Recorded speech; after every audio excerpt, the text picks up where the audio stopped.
people. Why is there a Windows window blocking the important message?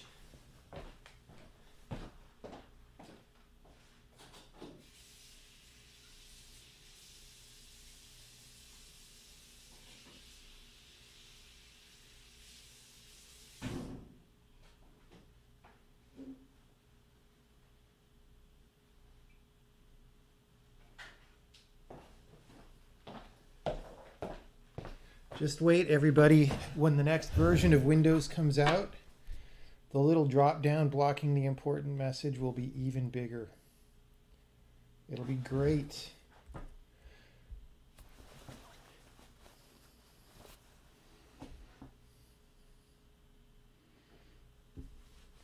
It'll be great. I didn't get Swedish fish because I knew that I would just inhale them all if I got Swedish fish, all right? So I got much healthier snacks like chorizo sausage jerky and beef stick cracked pepper.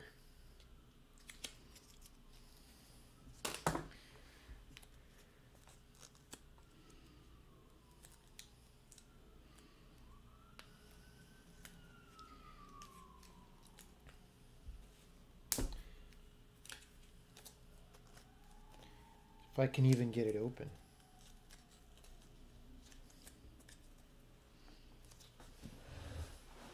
Oh, we got chippy as well, but I might not eat those because I've had a lot of chips lately.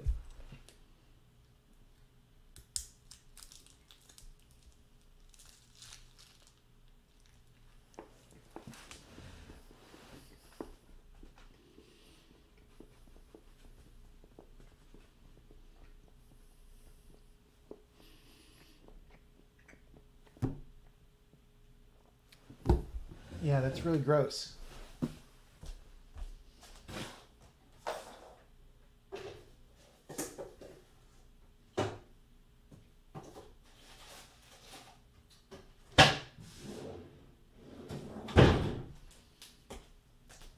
I have a little hotel yogurt in the fridge, but there's no hotel spoon to eat the hotel yogurt with.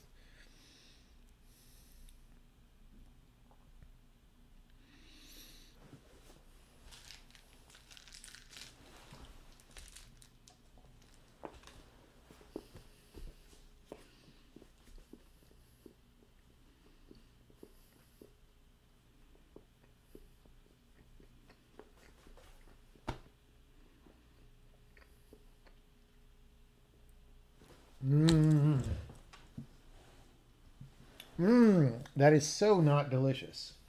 All right, let me get some water and we'll spin it up.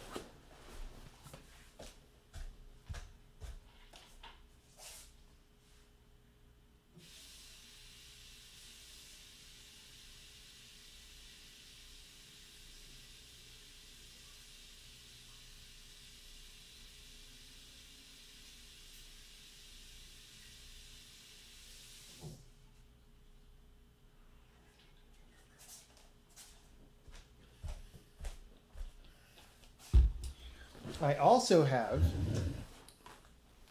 ginger snaps from a few days ago. Unfortunately, they've been open, and so they're kind of stale.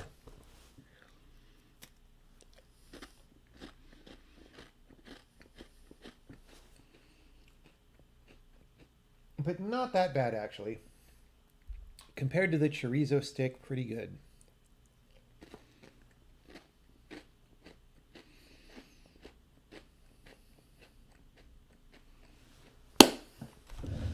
Okay. I want to just do a little video game stuff tonight. And I want to work on the visuals for mirror puzzles to make them better.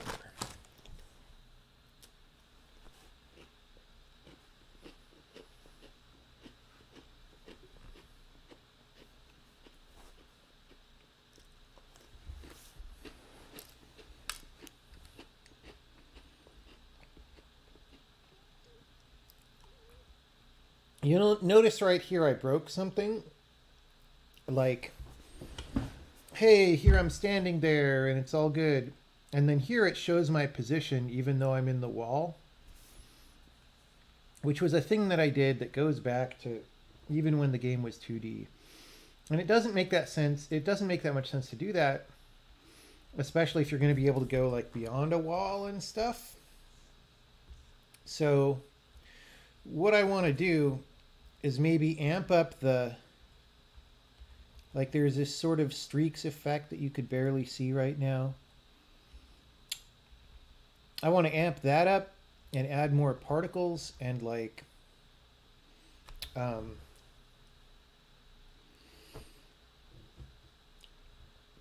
basically show, like if I'm going further into a wall or something, like if my reflection path is blocked, then I want to show the point at which it's blocked with like some other particle system, right? So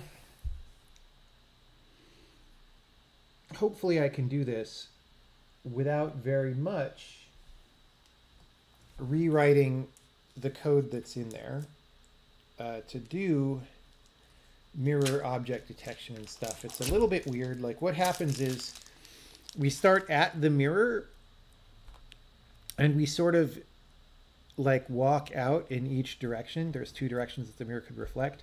And we look for a reflectable object and then we pick the closest one, right?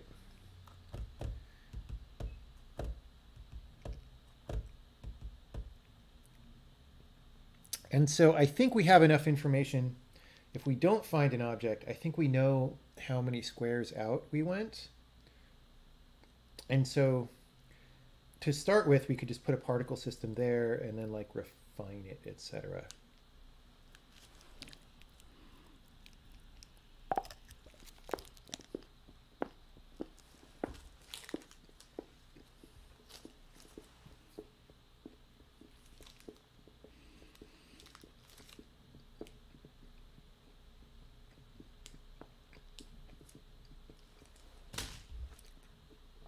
Also gross. I should have gone to the fine chain restaurant that's across the street.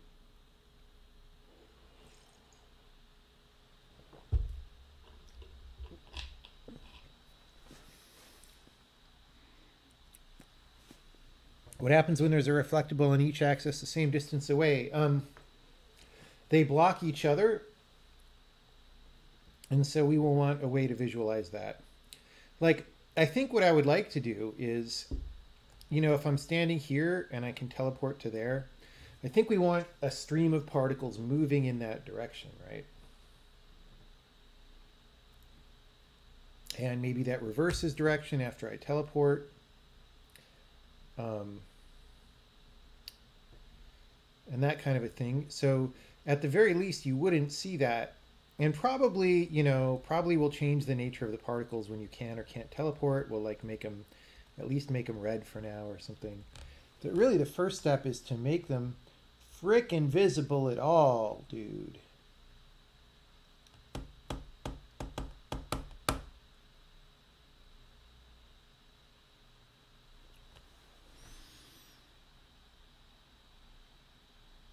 There are some particles, you just can't see them very well because we changed the rendering parameters and they're very dim.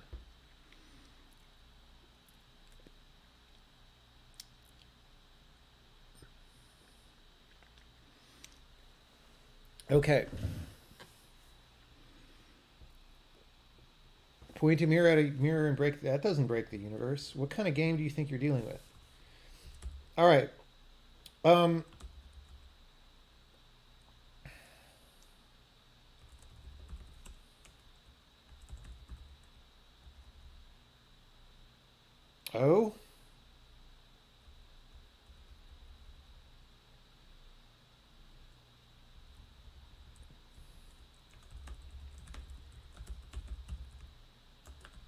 So we're going to add a variable there.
Actually, that's maybe not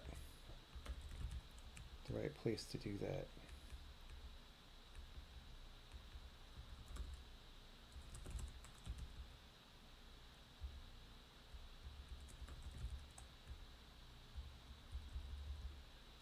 So here's where we're drawing them.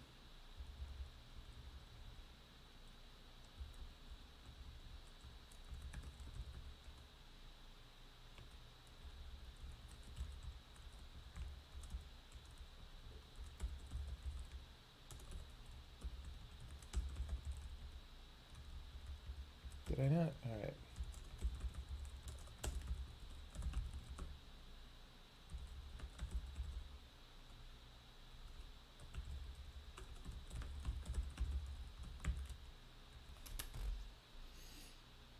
Okay.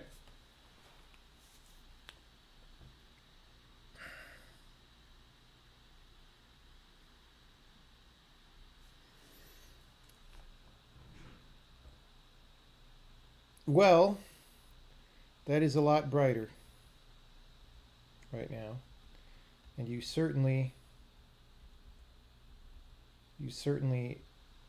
can see what's going on. So part of our job is to maybe make this look better.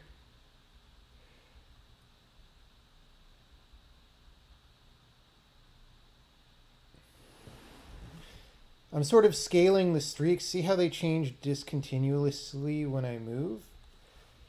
I think we're going to want to like actually just spawn streaks, but then fill in the discontinuity quickly or something after you move. That's something that we're going to want to figure out. But for now, at least you can see it again.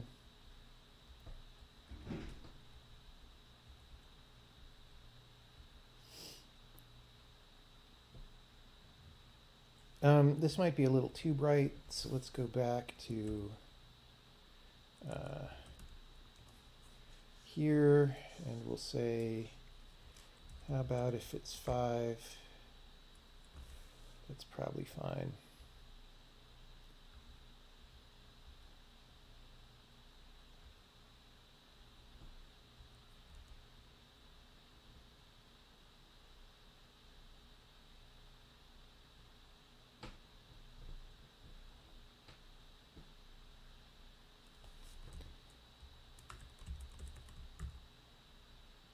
I'm making them animate faster so they're also more visible. See, this brightness here isn't enough for the purples. We actually kind of do. I'm just going to leave it this bright for now. If I crank it. Yeah. I mean, we could do that.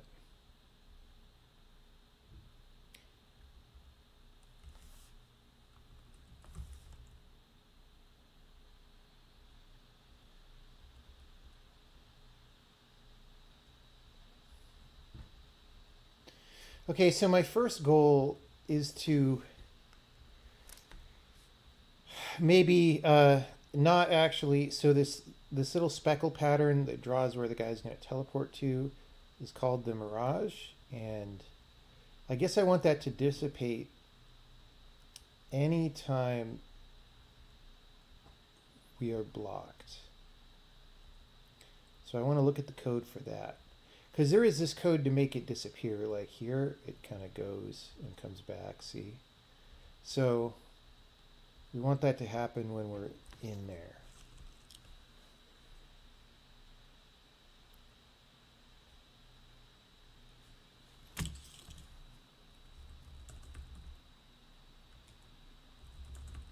Just want to see how this is on some other levels that use mirrors. It's a little bright, but you don't miss it.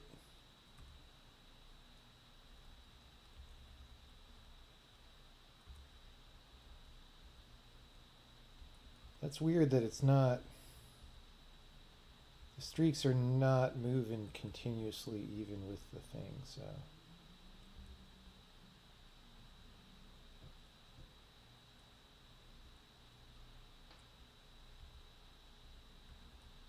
We'll make it better.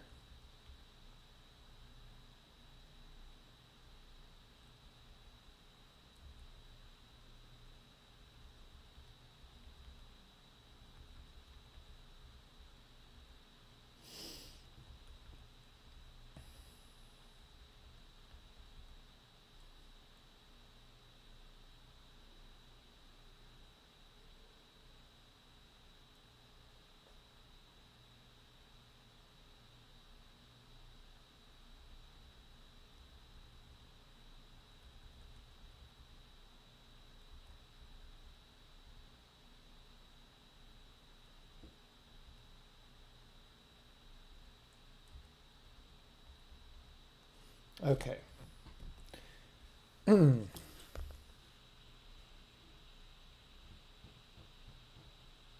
Now,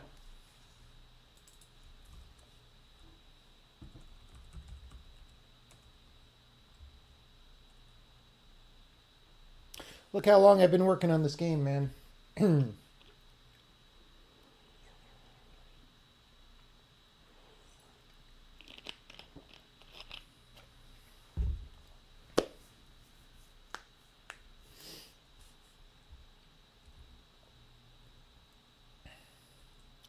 No, we're not going to do a tiebreaker. Okay.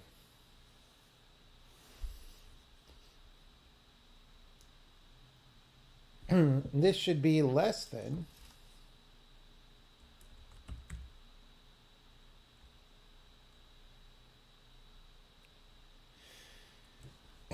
Actually, let's do this.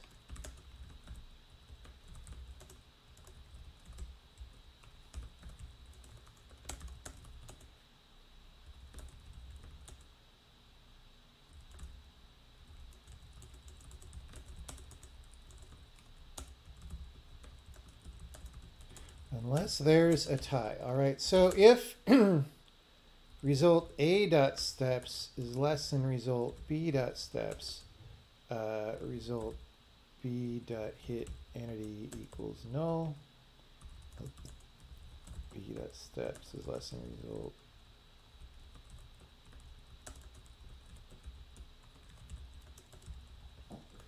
Okay, so that gets rid of a lot of this confusion. So now we only have one or the other. So we have both, or A or B, or none. But if we have A or B, we know that that one's closer.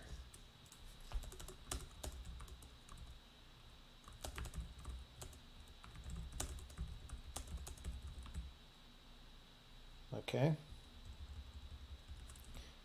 So we can get rid of these.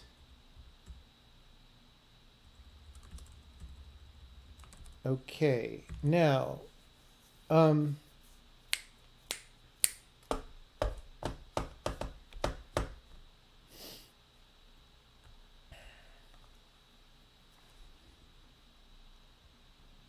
misspelled it. My it component system.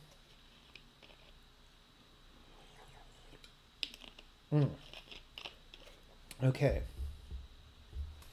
Let's just do this. Come on, let's get real here, people.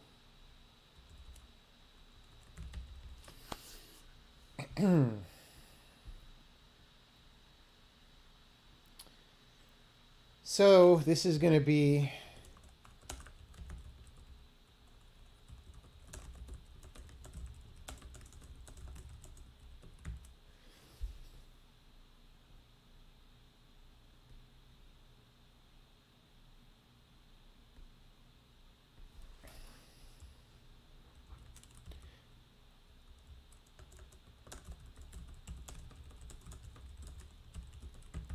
happening? All right.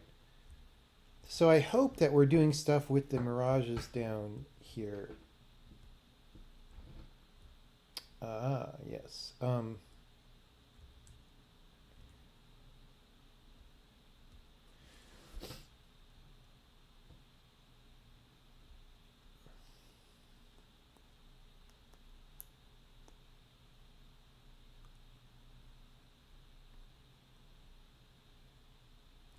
Okay, so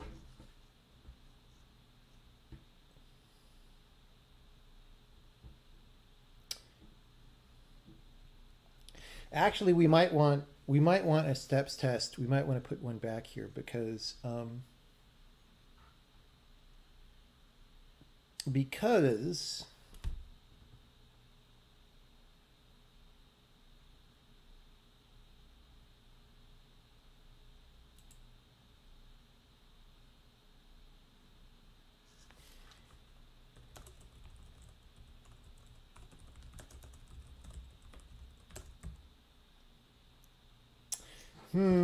this kind of makes this not matter now. Hold on.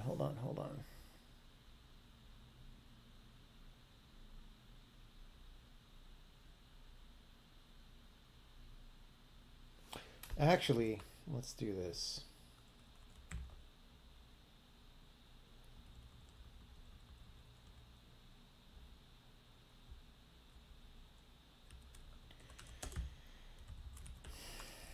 I'm going to do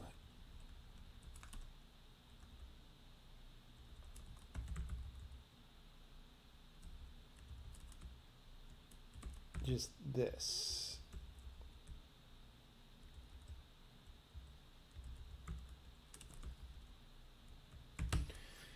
Which is simpler. So the reason I'm doing this is because this can be true if we hit a wall as well, or the edge of the map or something, right? So if we didn't hit an entity and steps is a certain amount,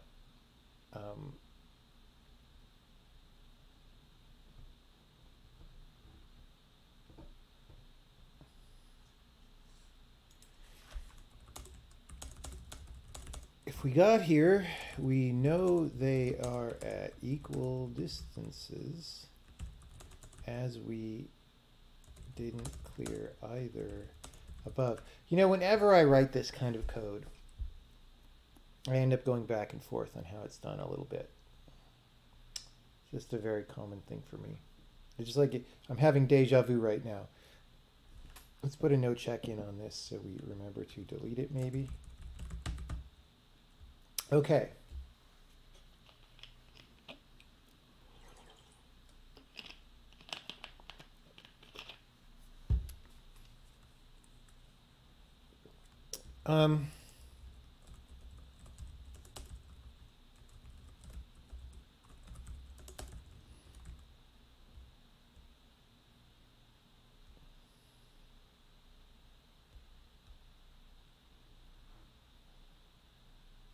So this like outgoing result and all this is how we know how far we're trying to go.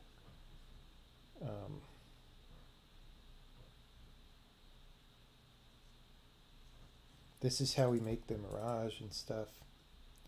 Okay. So here, I guess we just want to continue for now, actually. We want a cool visual later. Okay, so my question right now is, does this fix the drawing the mirage in the wall problem?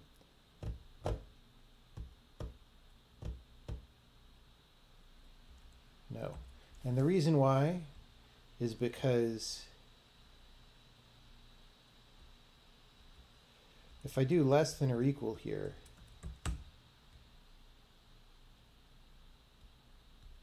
then it does. But then that also means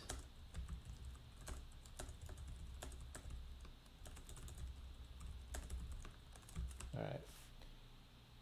We're going to want the equal distance case. We're going to want to get there later, but for now it doesn't matter. For now, the most common thing that we want to deal with is, you know, going into a wall sometimes. All right, so there we go. See, now when I step into the wall, my mirage gradually goes away. And the reason is because now we included that in the basic case.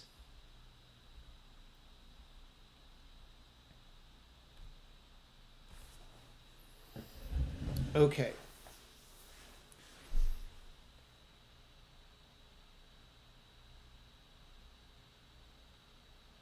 So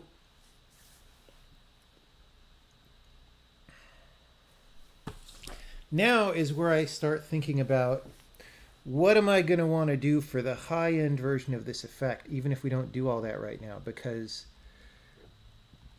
this is one of those situations where you can program something better than what you have, but then maybe the even better thing wants something higher powered, you know?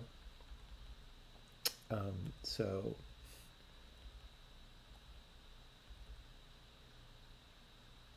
let's think about this.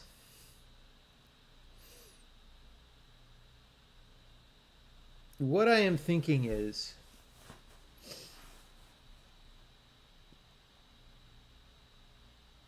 you know what? Here's what I'm thinking is we're going to want a cool effect for particles hitting the wall. But honestly, let's beef up these base particles first. Like, let's just make that look good. And if we can even make that look better tonight, then that's fine. And then the particles hitting the wall can be a bonus for later.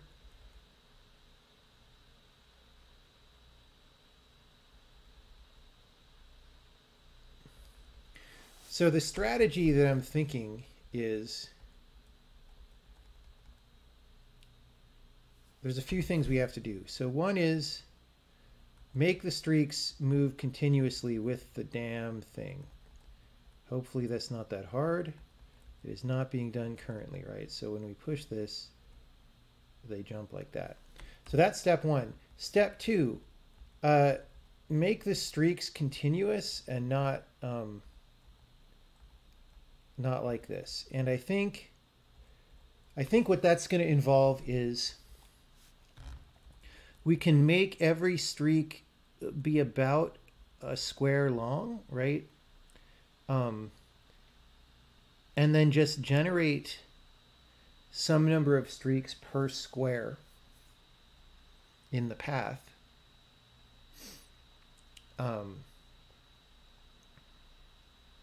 So that we have roughly even distribution. And then when you make more distance, we can like quick spawn some particles to fill that, or even initially just let it fill naturally. And also the fade out, these guys don't disappear smoothly all the time. They do sometimes.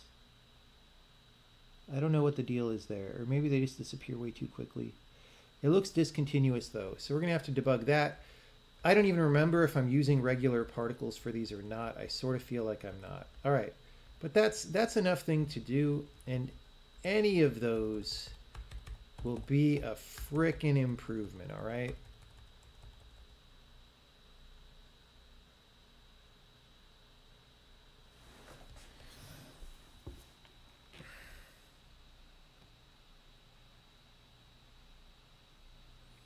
What happens if he does go down slowly and to the left on the default? What is the default place?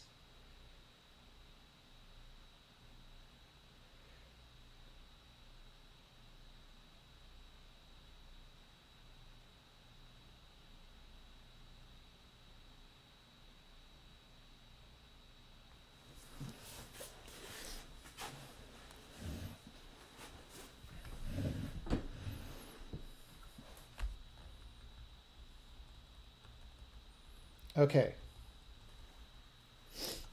Step one, Move smoothly with the mirror.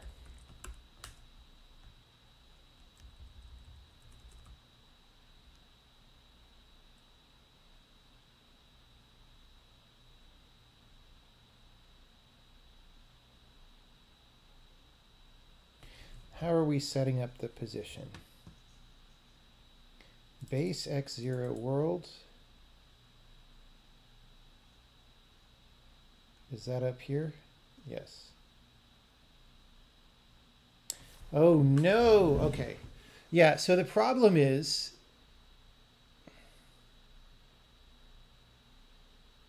the way these are stored is whack. These are stored as segments, and the segments change distance and all that. So rather than try to make them move smoothly first, it's going to be more better. Actually, no, we don't. Okay, here's the question. Do they move with the mirror at all when you push the mirror? Or do they stay in space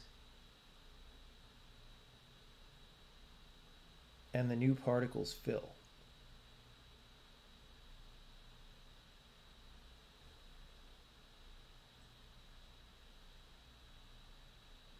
You know what I mean?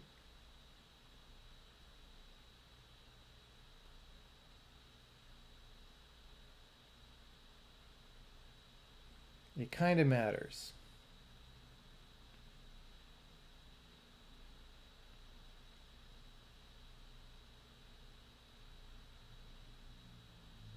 But not really, because I think we're going to animate the particles to go toward the mirror and stuff. So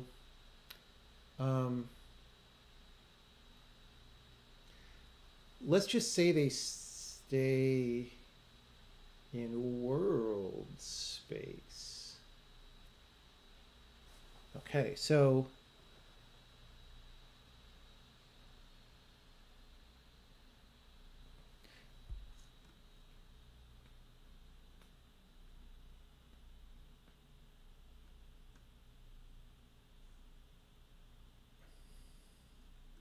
oh, these are even like the same streak array.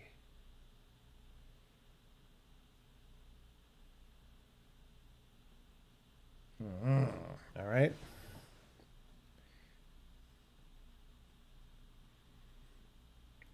Yeah, I think not having it be attached to the mirror maybe makes it more like magical light or something as well. I don't know. Sometimes things don't quite look the way that you think they would.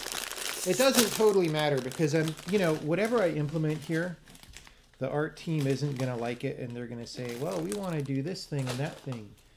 And that's all fine.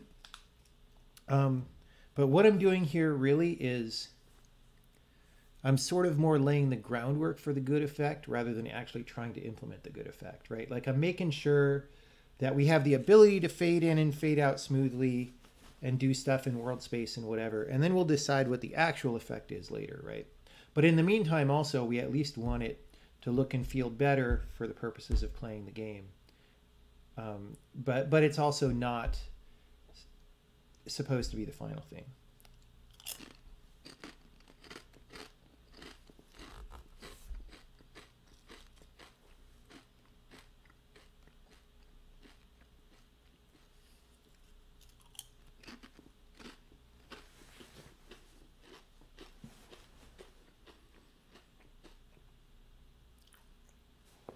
So what I did here was I was lazy, which is fine when you first do things. I generated some number of streaks, and then I multiplied them sort of for each pathway. So it's like it's actually the same streaks. We just reorient them. And we want to change it to a system where it's not the same streaks.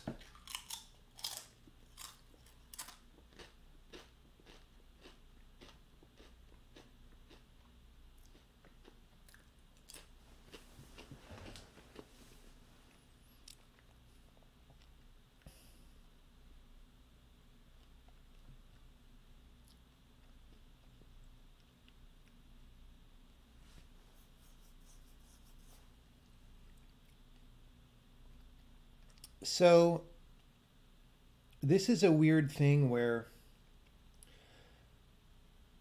like, we want to keep a bunch of state. Like we did with the barred particles, right? Remember when we made this file? I think we want to make some state for mirror particles. And the way it's going to work is each square of the grid is either alive and generating mirror particles or not. Actually, it could be alive for multiple mirrors, honestly.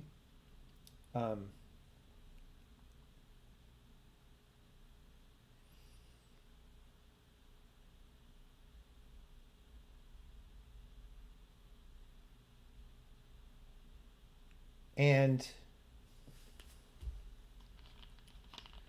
basically you have, an array or hash table or something of mirror index, right? And grid index in the world. Except grid index doesn't include z coordinate, right? So like, it's like a triple of mirror ID, grid position, and z coordinate, right? And so just like the barred particles, what we do is we update those every frame, and either we kept it alive because the current mirror is outputting a path there, or we didn't keep it alive, in which case it fades out. So we can write that code to do that. Now the thing is, that is a pretty world space approach, which means it won't move with the mirror. But if we don't like that, actually, we could put it in coordinates relative to the mirror. Except, well, that'll require, if we want to do that, we're then going to have to do some extra things when you bounce. We're going to have to switch owner when you bounce off another mirror and so forth. Anyway, though. And actually also direction would be another part of the key.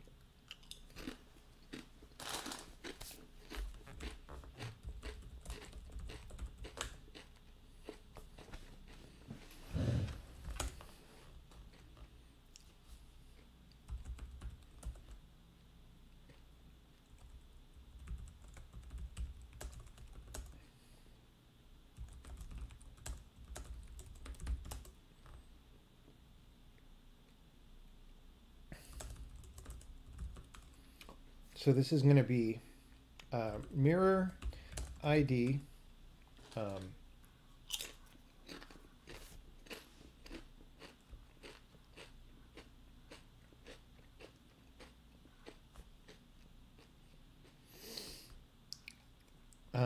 XY index. We could have integer X, Y, and Z. It's just we often have X, Y indices in this game, so we're just going to do that.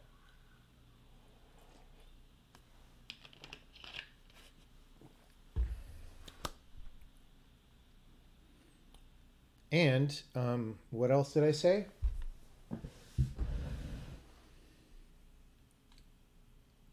Direction, which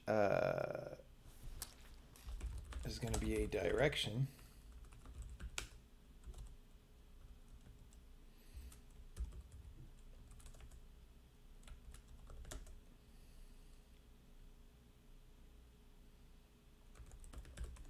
and this is just going to be like alive and alive t.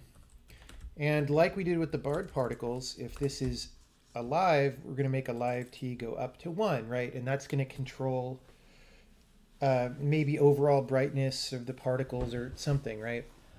And then when alive goes to false, we're going to set Li of t to 0, which means we're going to stop generating new particles and also fade the old ones out.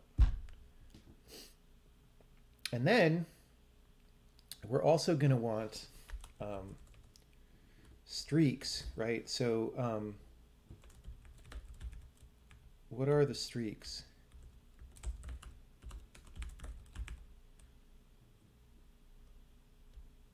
Particle source ID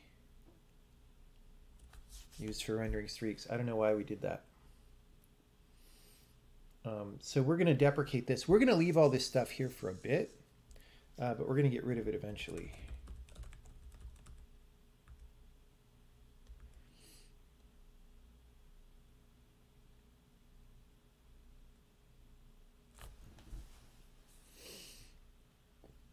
We're going to have a thing called new mirror streak.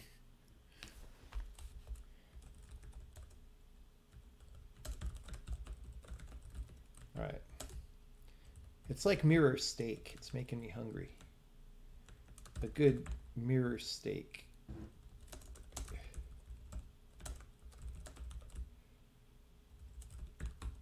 Okay, so it's got a position, world space, for now at least.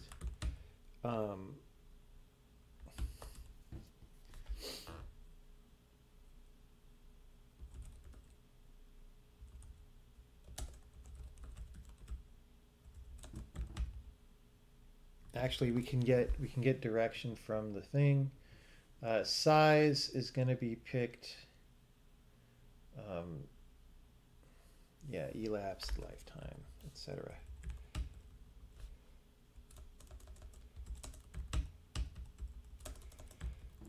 You know, I bet the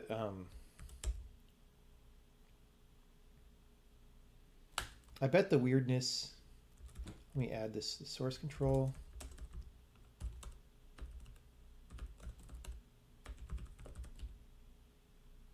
Oh, wrong directory. Okay.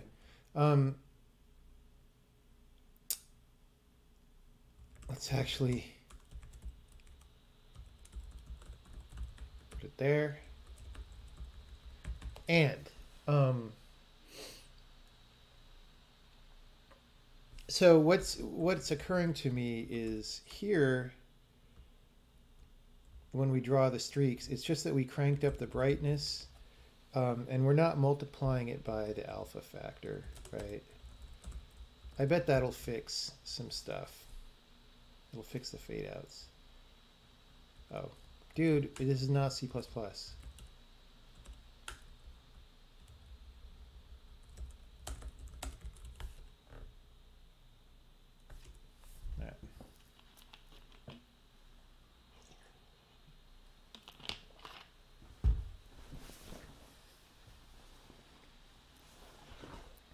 Are you right in thinking that when I do 4-star array, the array is full of pointers? No, it's the opposite. Putting the star in the beginning means everything in the array is by value, but I want to take a pointer as opposed to a value because, for example, I want to modify each element in the array.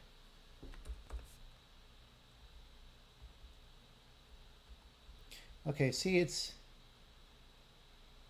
they're fading better now. See, it's already better, everybody.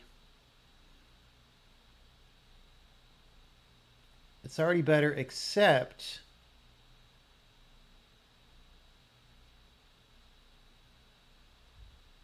we're sort of squaring the fade out factor, but that's fine for now.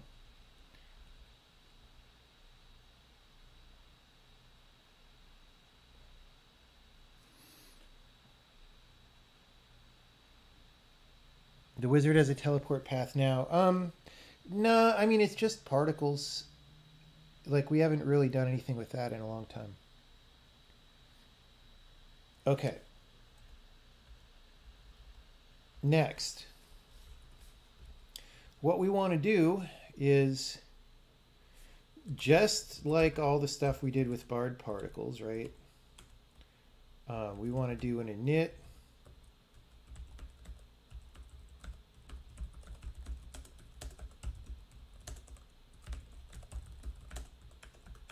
We want to do a reset.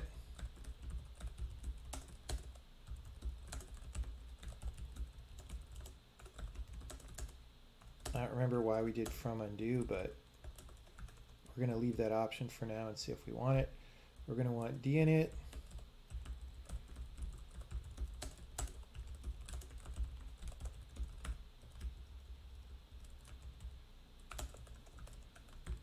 That's it. Okay. Well, and update, right?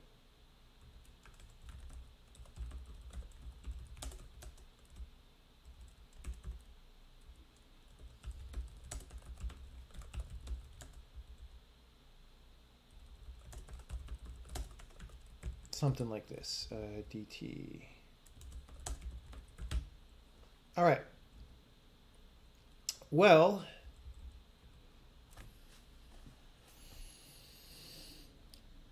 the mirror particle manager is going to be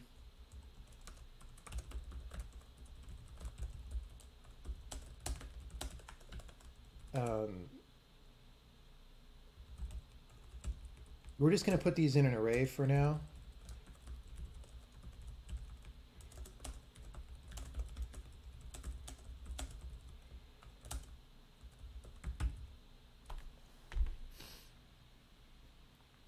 And I think that's like it so far.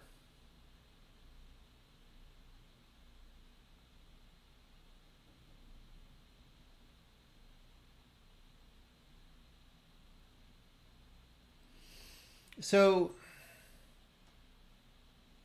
you know, already before I type this code, I'm thinking about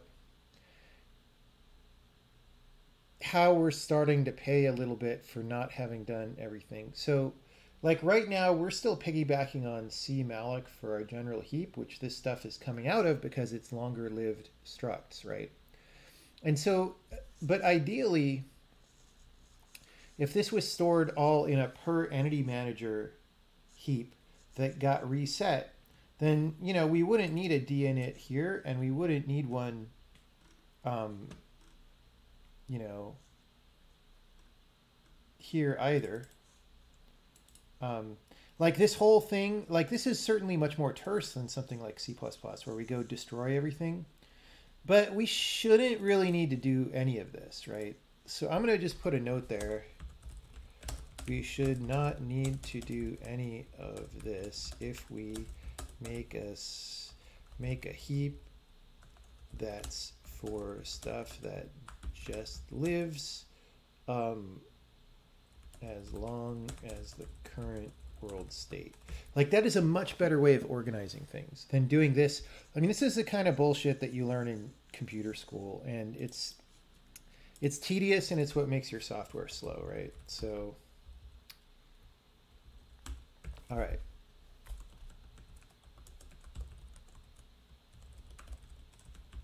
And the problem is just we don't have an API to make a local heap yet.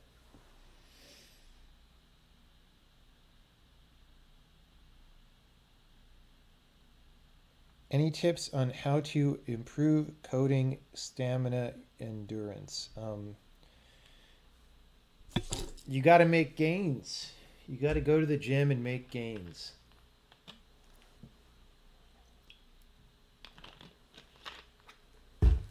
That's all there is to it.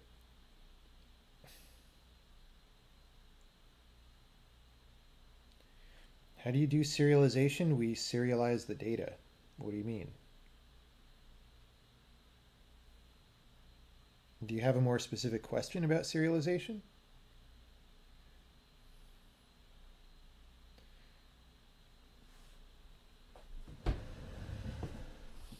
Okay. So,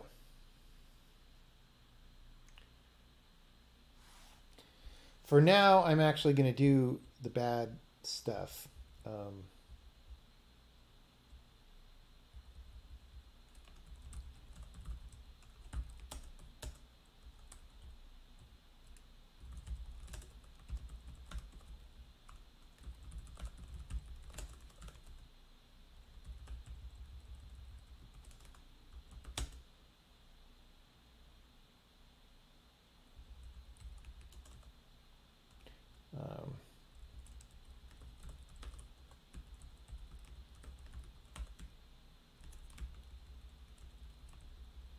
I don't remember. Yeah. All right.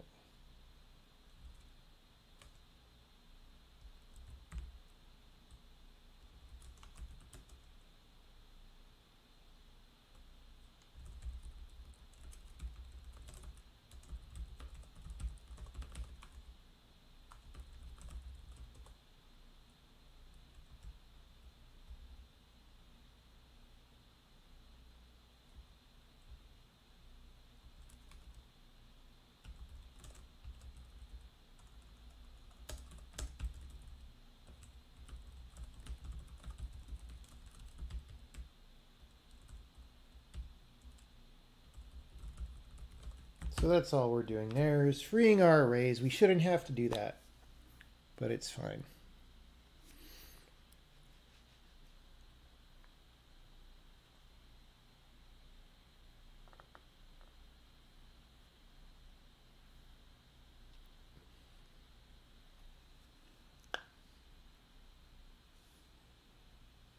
I mean, what Trickster just said is not actually really true. I mean, well, hold on. Let me see who you're replying to.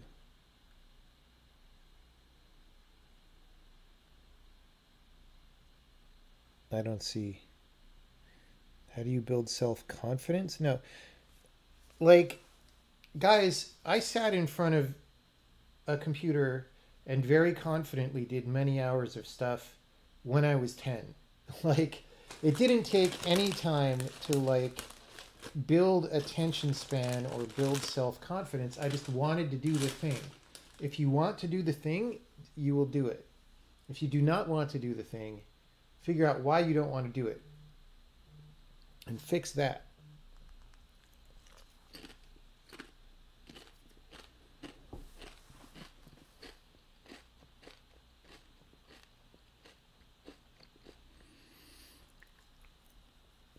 Stream the local heap work. Yeah, I mean, the thing is, it's just going to involve porting a different allocator that we could use.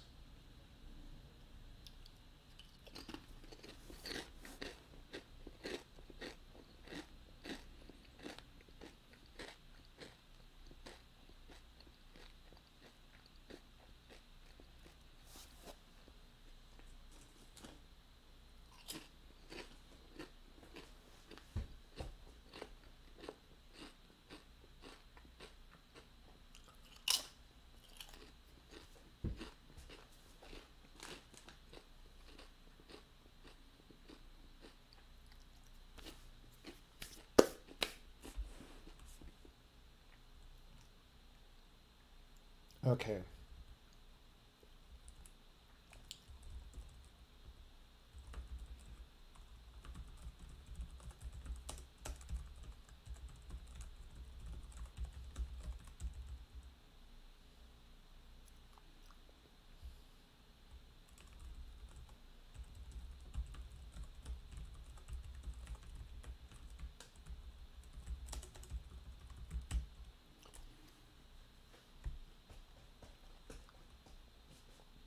What did I do for reset with the Bard particle manager?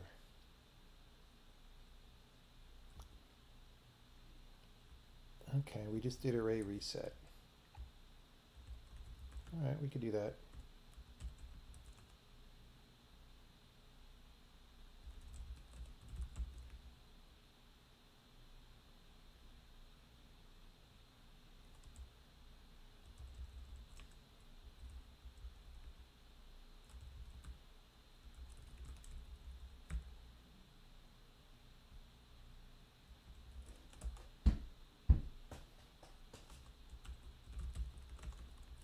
Uh, how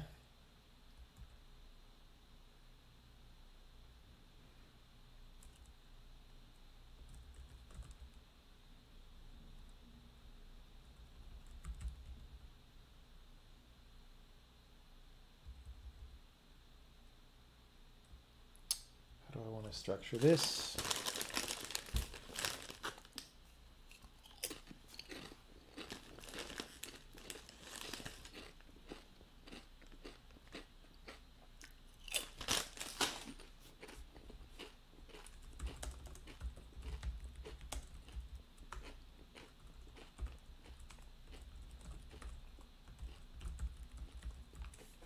Okay.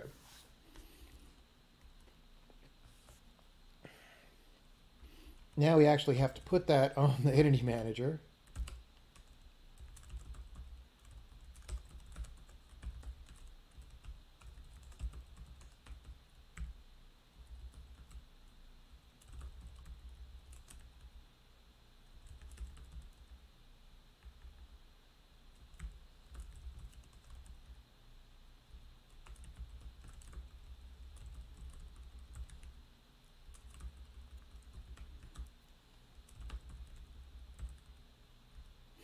Oh, the from undo was just so that we could fast forward the particles.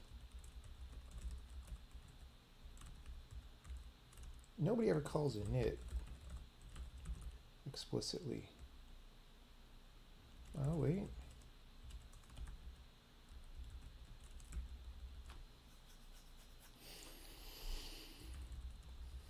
Okay.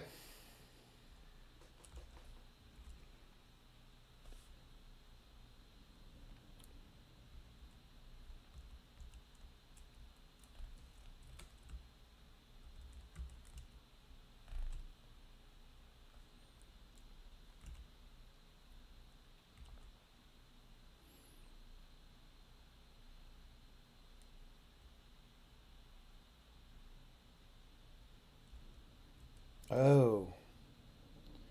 Right. Okay, we don't do this. Interesting.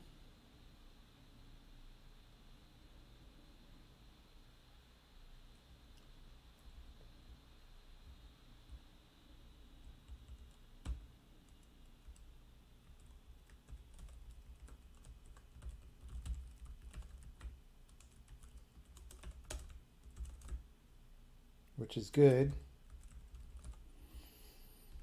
See, I just started doing too much of the C++ lameness even. Good not to do it all. Okay, now.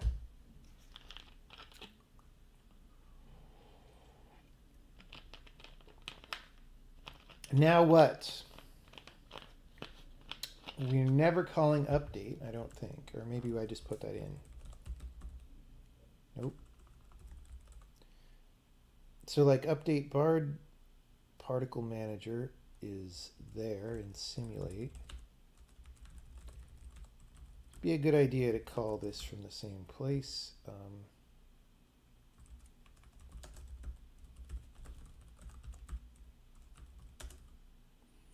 Actually, no.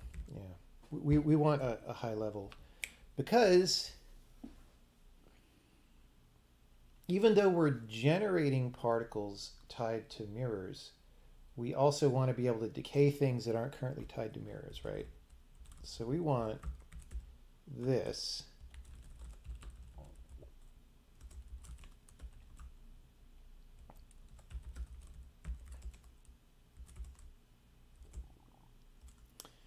All right, and then we want to go for every mirror, update mirror particles manager it dt, and then we want to say fade. Well, we'll just do a loop. Fade out any particles that are not live. Okay, so for livenesses, all right, if it's alive, continue. Oh, actually, pre-mark, just like we did with the bard particles, I think, with the halos, right? Pre-mark all livenesses as not alive. If they become alive,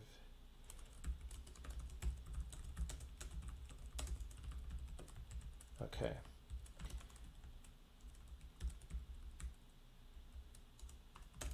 Actually, let's just one-liner that one. We're one-linering it. Okay. So we just say they're all not alive. Then we visit all the mirrors and do stuff. And then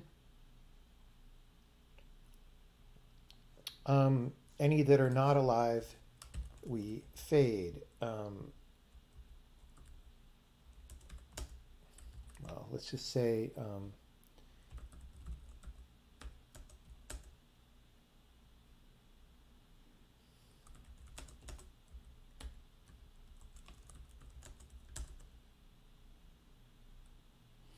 It's always, I never know how fast to make these things, right?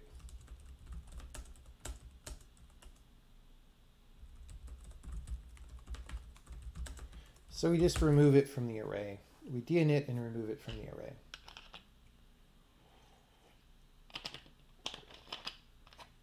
Okay, we're not actually generating any particles yet. I think I just want to make sure this compiles. Oh.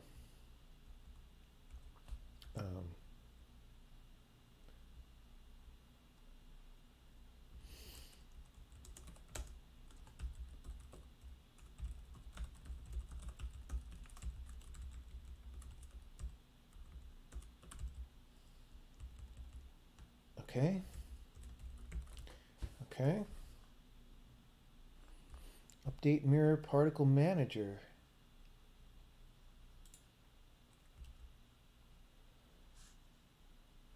Menager. Away in a menager. It's not Christmas yet. Wait, did I spell that with... No, that must be a new typo, right? Oh. Did people tell me about this during the stream and I didn't see it?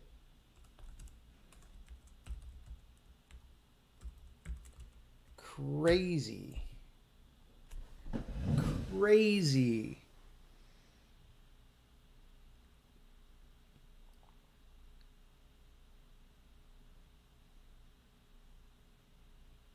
Do I find it easier to have parameters such as rate in code directly instead of modifiable in my editor?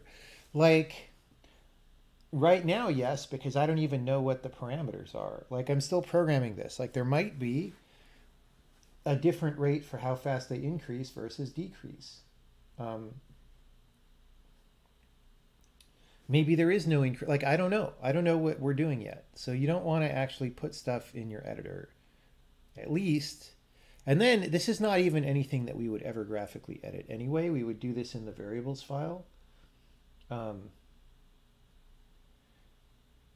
Like the idea that you need to graphically edit everything with like buttons and widgets that you pull down and stuff is like a Unity game engine crutch that actually, a lot of the times it takes way longer to do that than to just have a text file. Like, you know, like in Windows, when you want to set an environment variable, or like in Visual Studio, when you want to add some include paths, and you have to use this like crappy widget that like has the different lines, and you have to go edit the different lines instead of just like putting some text in there. It's like that. It's like that.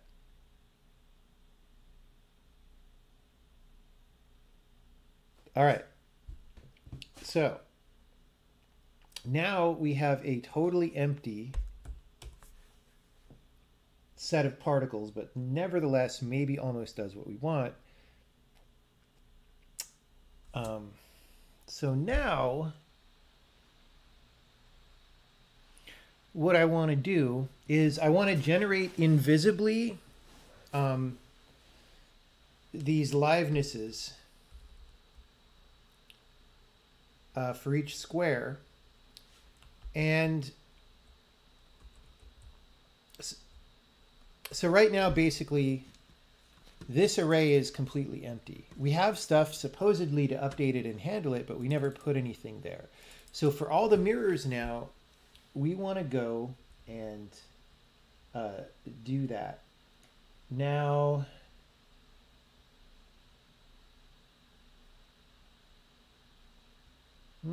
we might have enough information already because there was this segments thing. Let's see what's in there.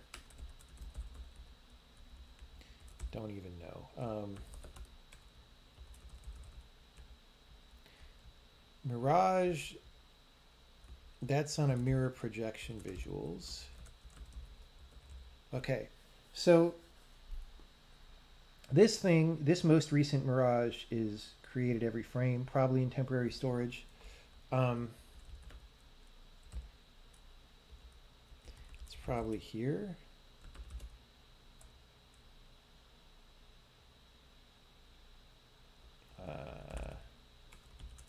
Yeah, there we go. So most recent mirage may be null. All right, so let's go here.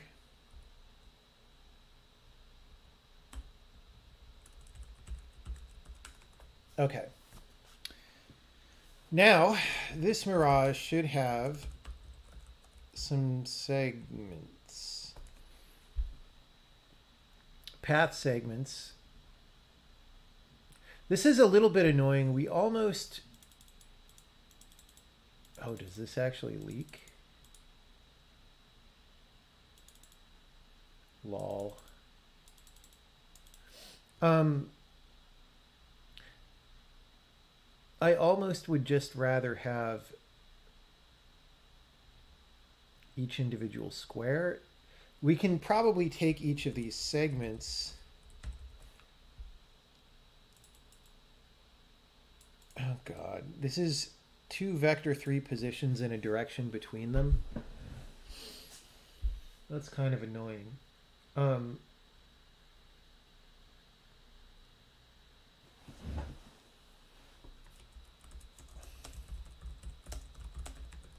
I'd rather just have every square and the direction at every square.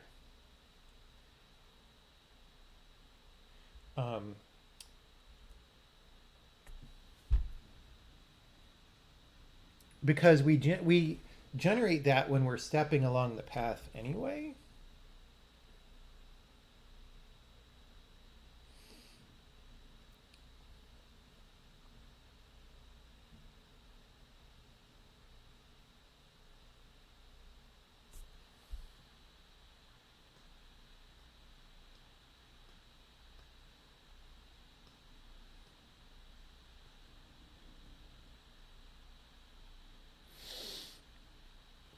Let's see if anyone else uses this.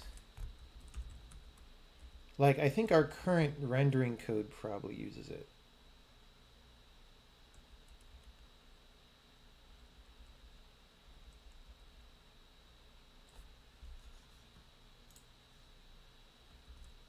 Whoops, why am I opening this? That's not what we want. We want path segments. So just drawing, which is going to go away, and then here.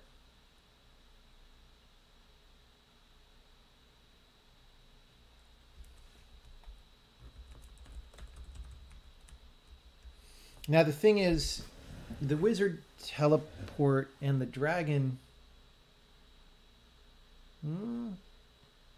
Actually, I think this is the only place that calls mirror scan, because it's different.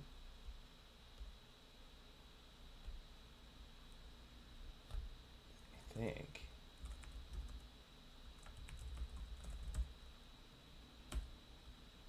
Yep, this is commented out. Baby. Okay, so what I think I want to do is check this in. I do believe I have a no check-in over here, but I want to check this in because we still render the old mirrors. And then I'm going to wreck that part because I don't want to keep these data structures around.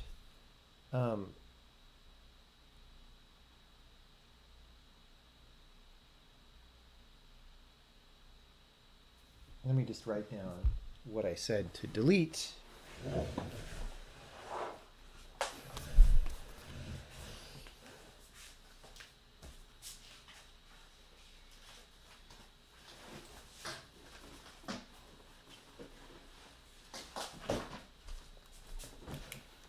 We want to delete mirror streak, mirror segment, and anything that uses those.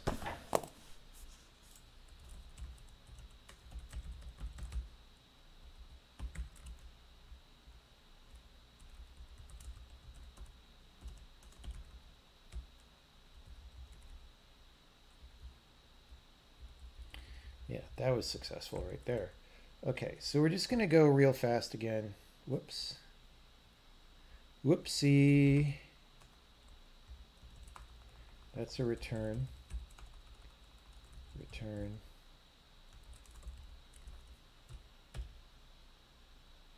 All right. So we're going to check this in.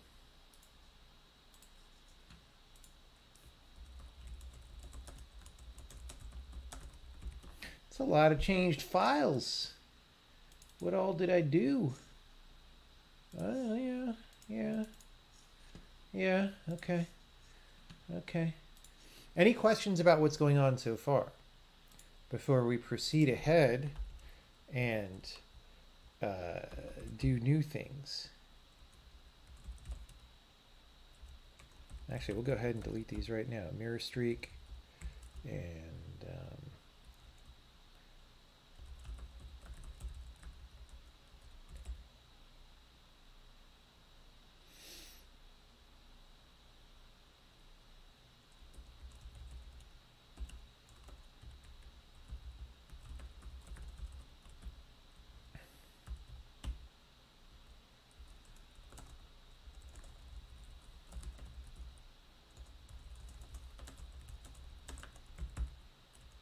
so here we're going to say path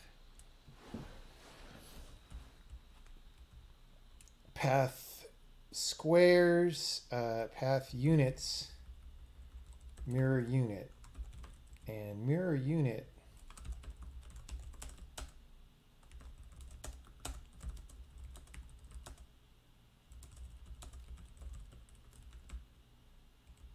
is going to be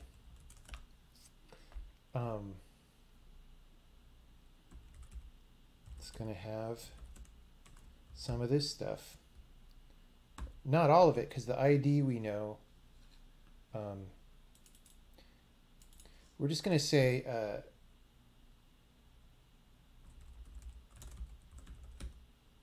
we have a function to go from this to these. We're going to save the direction. And that's going to be it for now, but we're basically going to have one of those per square.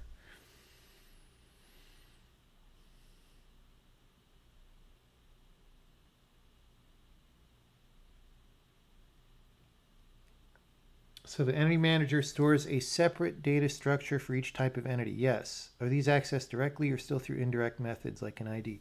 Yeah, no, you look them up by ID anytime you want to use them. You're not supposed to keep a pointer around to an entity.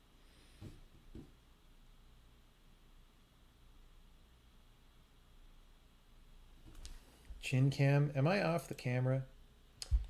Well, that's fine.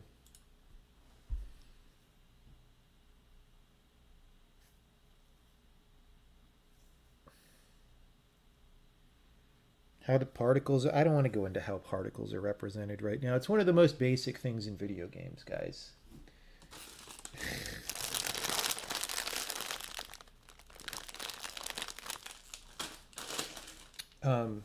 Actually, we will go into it a little bit, because in this case, it's just this array of streaks right here, I think. So we probably will go into it. But honestly, particles are not that... I mean, it's good to know about, but you can't ask everybody to talk about particles all the time because it's super basic.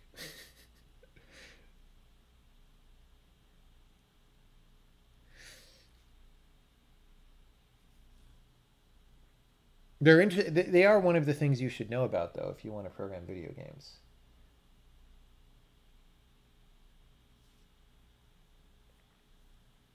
And actually, these are a little bit more interesting. So these are like billboarded streaks. There's a couple of things you usually do for particles, right? One is little quads that you rotate toward the camera. These are little streaks. And nowadays, sometimes people do mesh particles as well.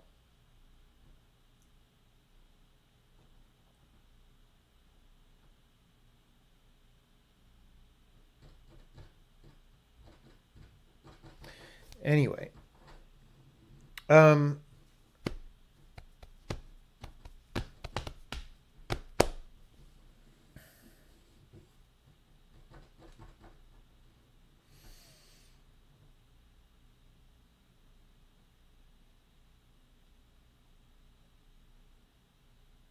next?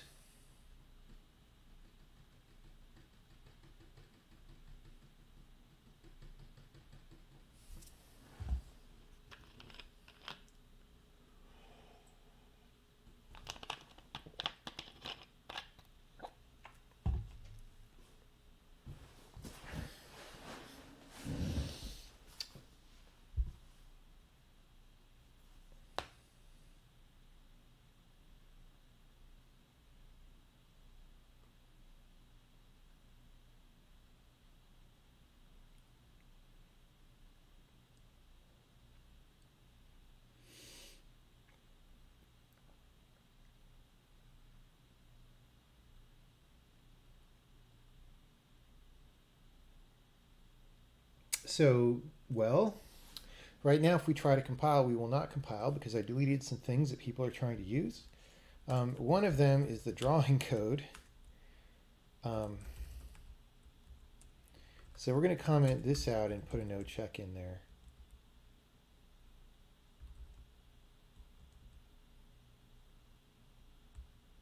Actually,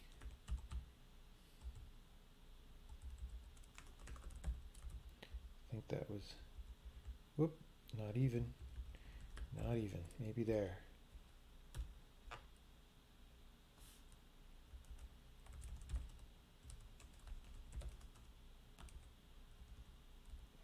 So that's going to be gone.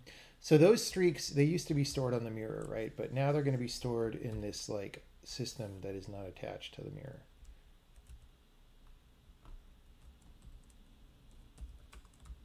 Oops.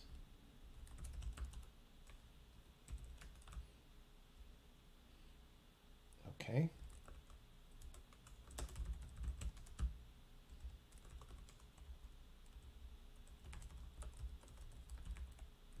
Let's actually copy these. Yeah, see, all these are like particle functions.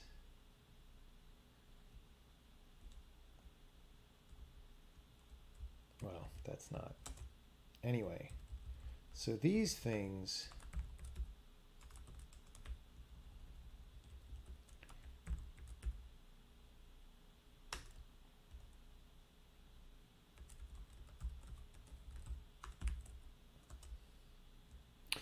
So this code, we're going to probably be able to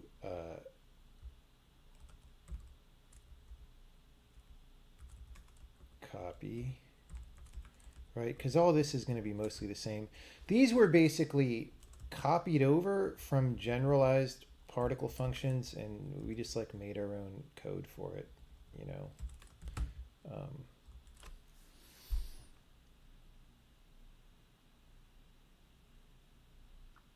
Just because this was a little more controlled than a regular particle system, and in fact it's going to be even more controlled.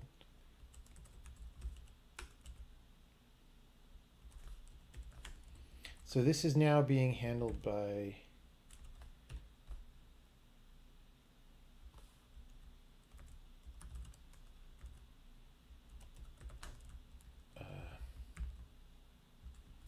the separate system. All right. So now it's complaining about this segment not being there.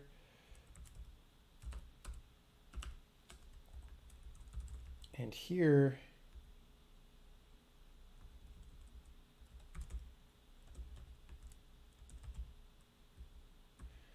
we're going to do units instead of segments. Units, mirror scan.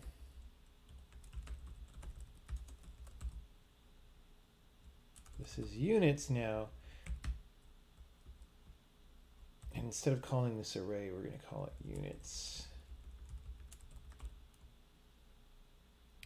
And then this bit was actually kind of complicated, but we don't really need it. We have a little bit of a weird discontinuity in the sense that right now we're only going to generate particles for actual empty squares on the map. So if there's a mirror with an object right next to it, we're not going to have any particles. But that's maybe something we can fill in later. All this mirror segment stuff, I'll be very happy to get rid of.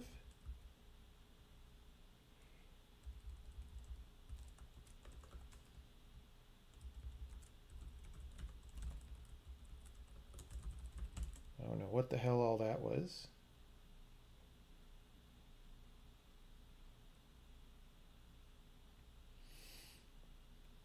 So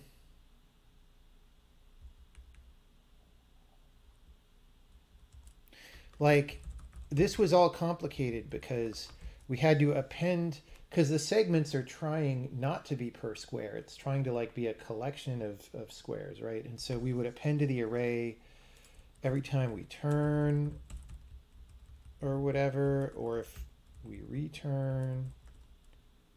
Okay, so maybe that's enough there. So really what we want to do, I think, is down here.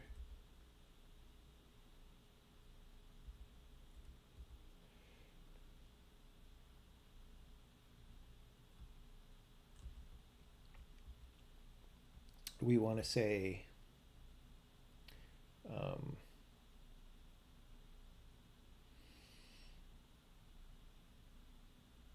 well, just what's the cursor? All right. Unit is mirror unit array. Actually,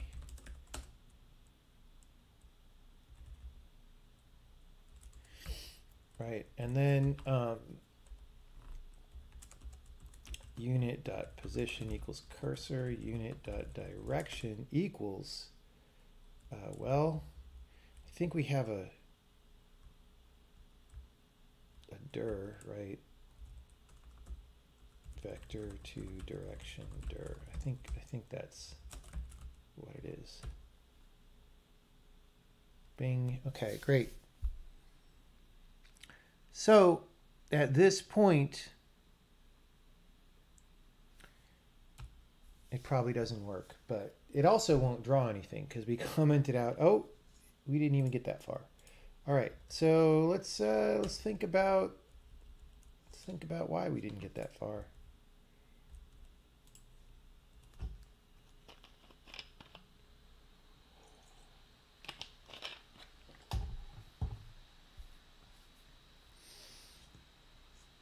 Okay.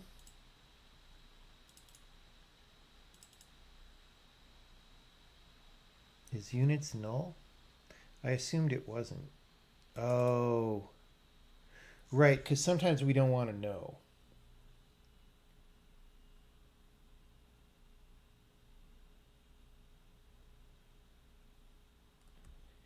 Sometimes we don't need the result. But if you had nullable, non-nullable types and algebraic mafingamabobbers, then the manifold of the closure of the monad would have Euler number 6. Okay. So we have stuff happening now.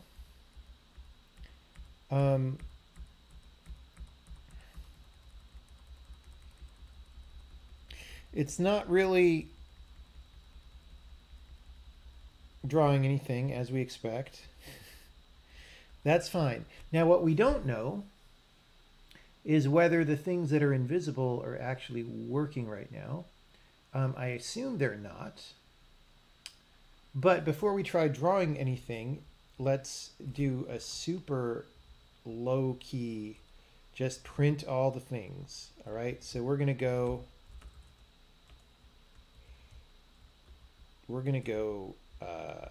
here.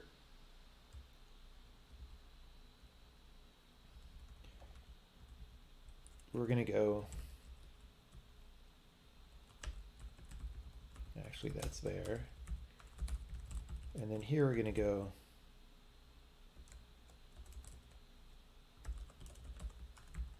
just like that. That's all we're doing. All right. So what we want to see is, like for that position that I was in, we want to see two things in that array, right? We see 0. Do we never add them? We never add them. I don't remember writing any code that adds them. That's a good way. If you want to succeed in the game industry, put code right here. Right? Okay.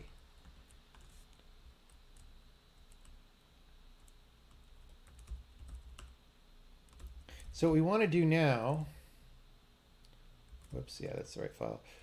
We want to go to all these units that we just supposedly put in there.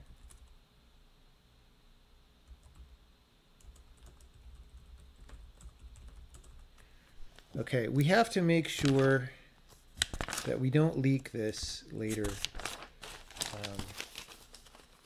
There's a few things I want to make sure we do. Don't leak path units. Make other particles brighter, right? Like the little mirror teleport particles. They're very dim ever since we did the rendering parameter changeover.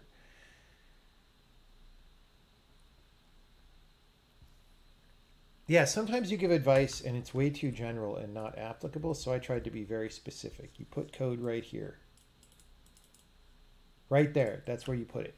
Okay, for every unit,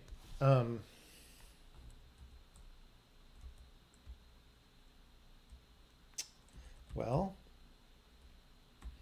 you know, I talked on the other stream about how find or add is sometimes a bad pattern, but here it's what we want. Oh, let's do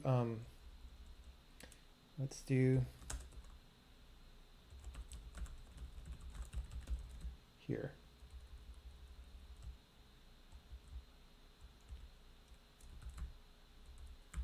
Okay.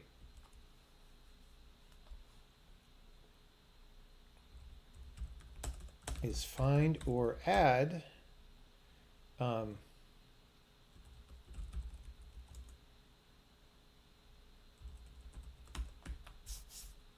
right. And then we're going to say liveness dot alive is true. That's it. All right. So for find or add,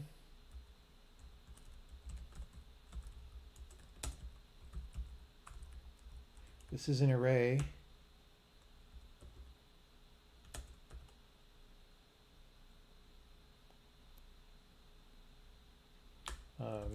Mirror particle practical.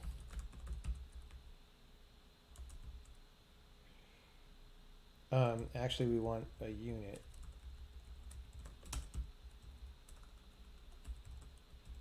And actually, we're going to put the ID there as well.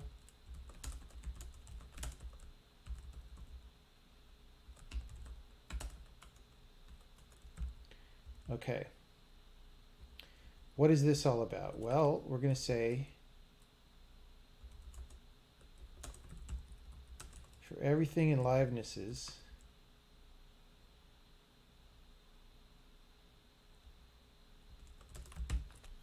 lol.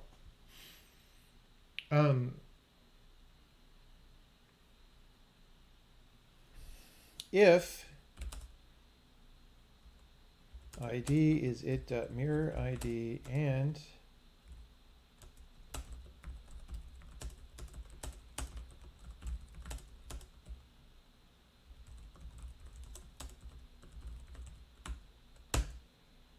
return it.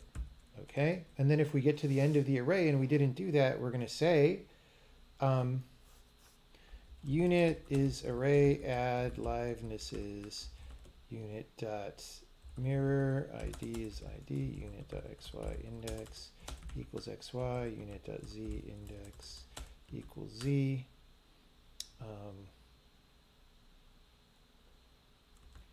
Let's pass the entity manager here.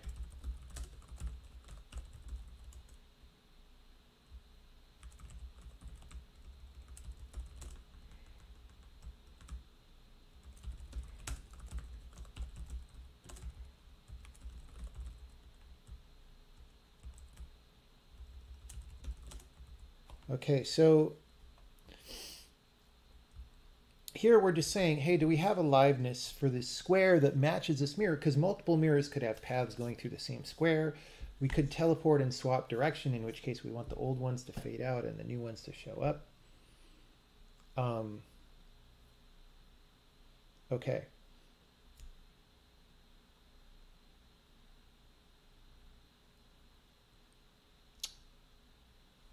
Well,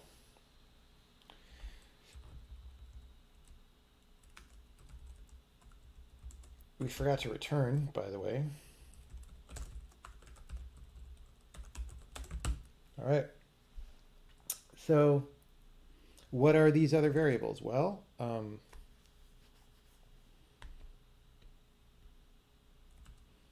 don't remember what it's called.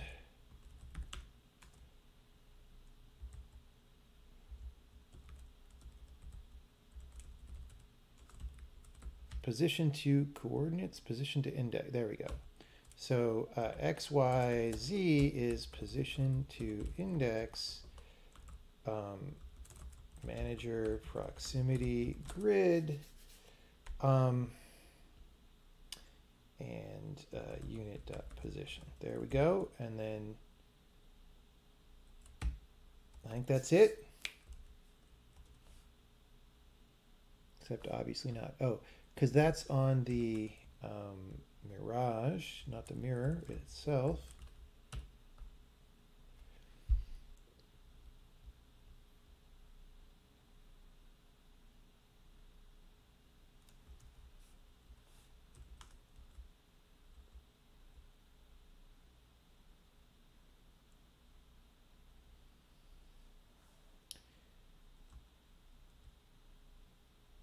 Hold on.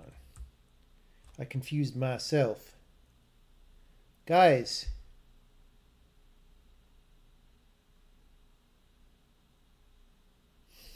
Okay, this should not be unit, right? This is liveness. I can unit is what we passed in, bro.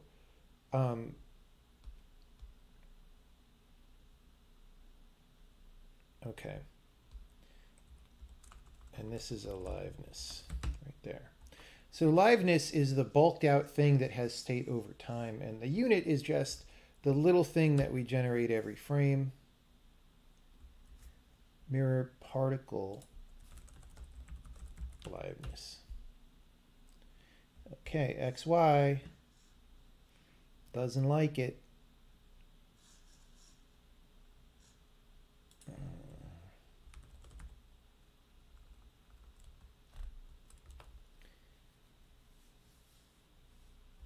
I'll just make it an int for now. Is the index also an int? Yep. I was just trying to use smaller numbers. Okay, great. Well,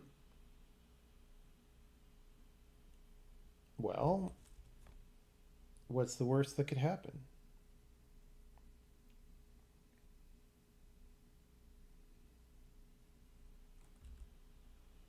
Okay, I forgot to dereference the pointers, so let's do that.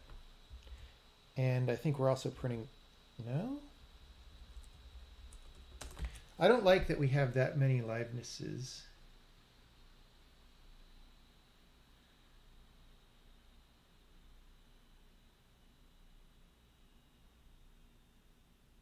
Oh, I think that's actually okay.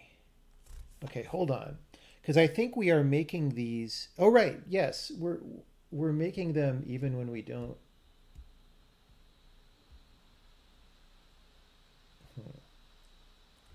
There should be 4. I don't know why we're seeing 8. And I don't know.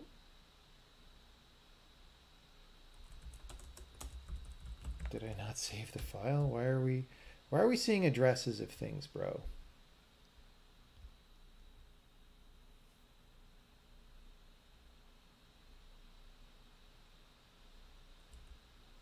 Okay, there we go. So I'm not sure why we have twice as many of these as I feel like we should. But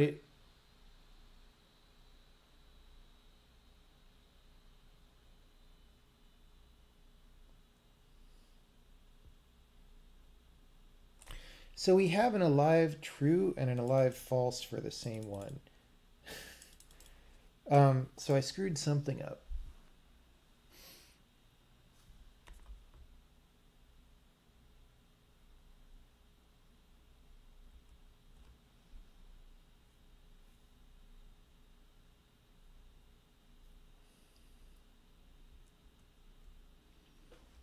That's why we have twice as many, is we have two of these for each one.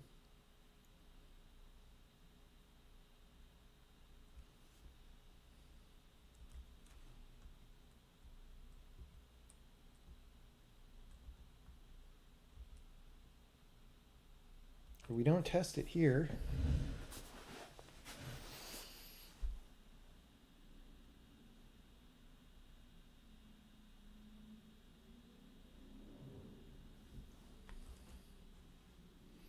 What is going on, everybody?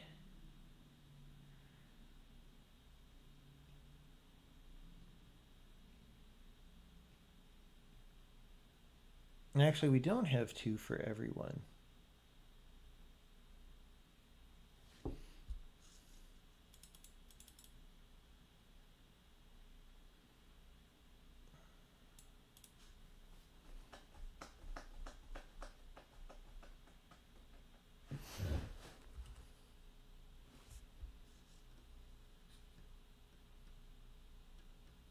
Okay, you know what? You know what I think it is?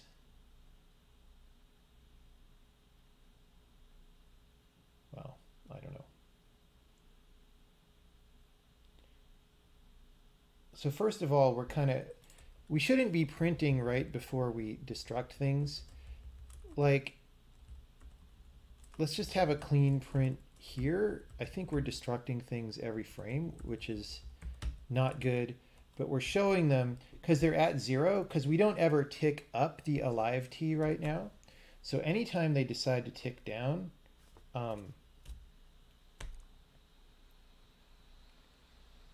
we'll like remove them and we'll be printing. Yeah, okay.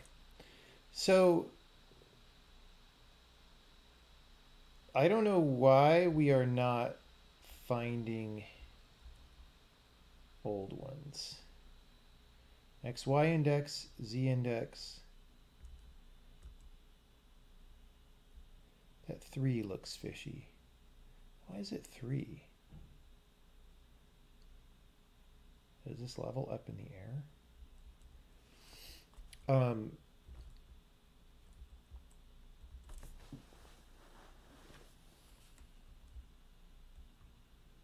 Anyway.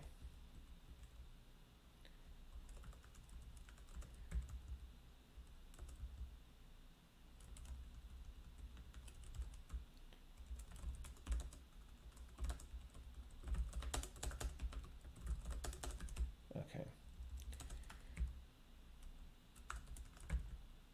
So, you know, if we're alive, go up, otherwise go down, right?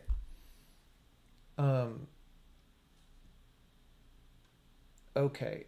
Now, though, why are we not ever matching? This is not going to help anything. I don't think. Let's see.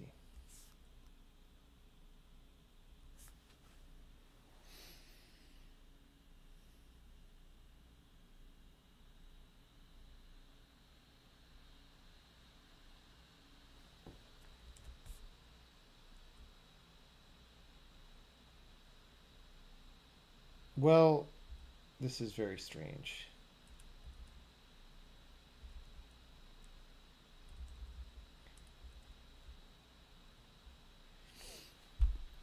So we have these numbers. They're like kind of going up and down, like I don't know. But these 3 are fine.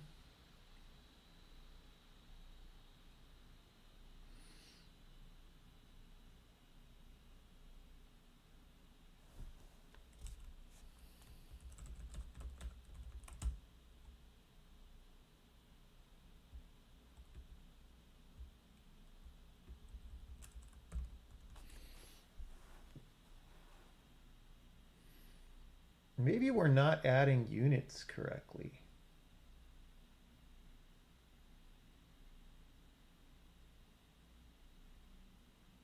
Okay.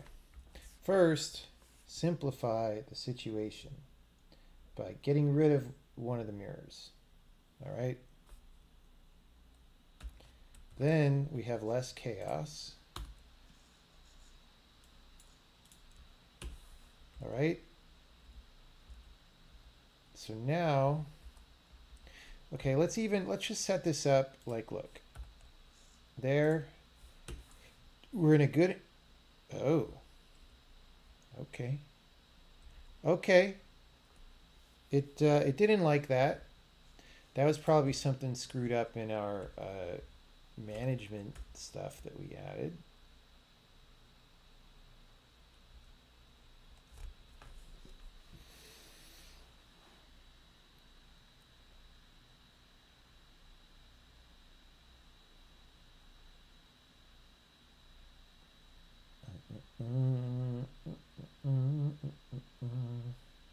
Anyone want some really gross beef sticks?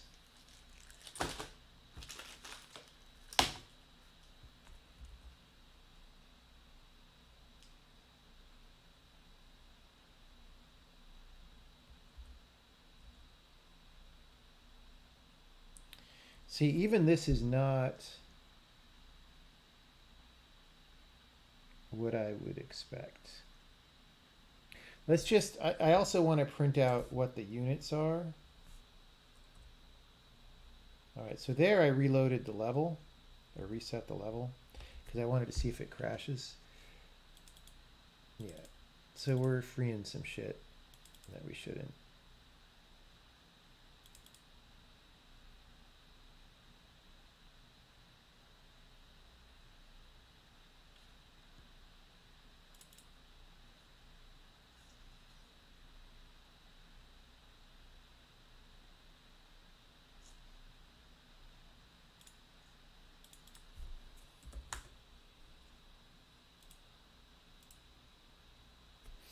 That's a mess.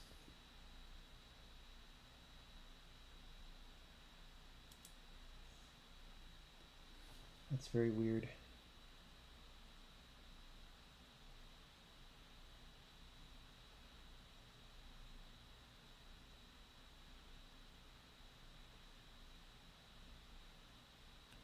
Let's just do it. Okay. I think it's the D-init down there. I was inconsistent in the way that I wanted to do this.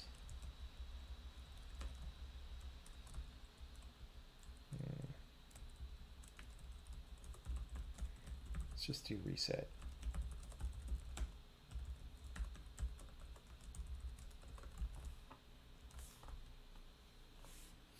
Okay. I had wanted to print out the units.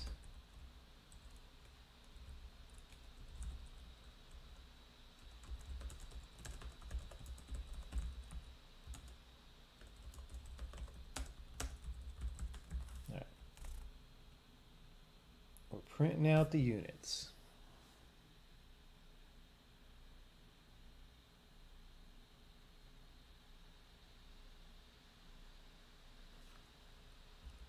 What's going on with the units? All right.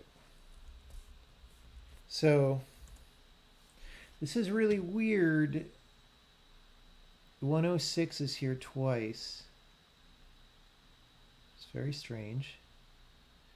Of course, because of the XY versus Z index, I don't know what 106 is. We can print that along with our unit.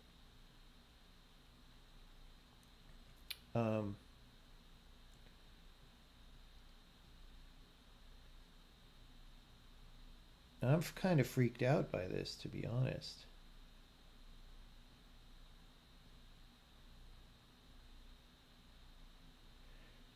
Also, the fact that we never seem to set the direction correctly.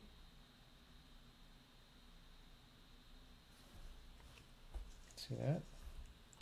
That's probably why we don't have, see, 3 of these units are east and 1 is north. We're not setting the north one. All right. So here, right, I'm stupid. I obviously do not want to succeed in the game industry.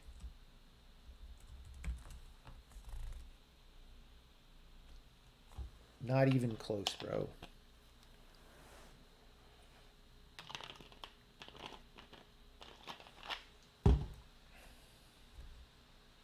Okay, now this makes sense. I have 4 units. We might want to put flags on those later, like, hey, this one is the one on the mirror, this one is the one on the starting point, this one is at the end. But for now, we're just going to want to make some segments, all right? So now I'm going to step off this, and I want to see these interpolate down to 0. There we go. So they're gone. Let's step back into it, see them come back. All right. And we're going to step off it and then exit. So there we go. You can see the values, you know, they start at 1, they're coming down towards 0, and now they're gone, which is great. Next step is to actually draw something.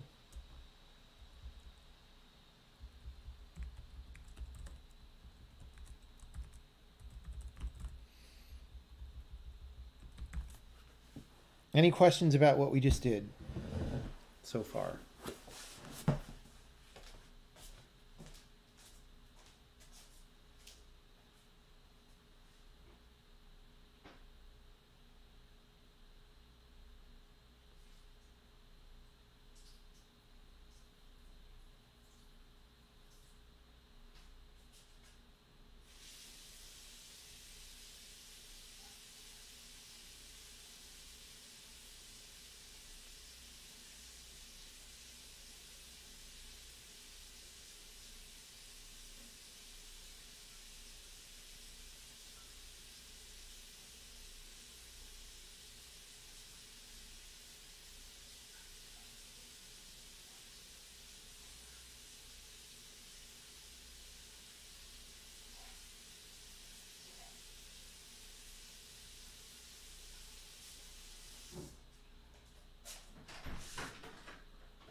Really, everybody's been quiet for a long time. Why was 1 unit north and the other 3 east? So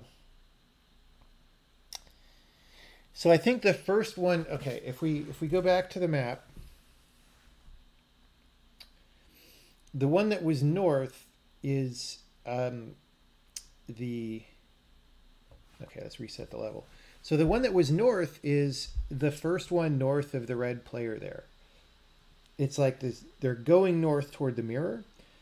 When we hit the square with the mirror, then we bounce it east, right? And then we have 2 squares to the east.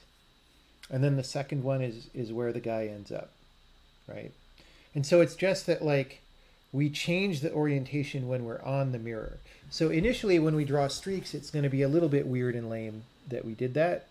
But, you know, we'll touch that up later.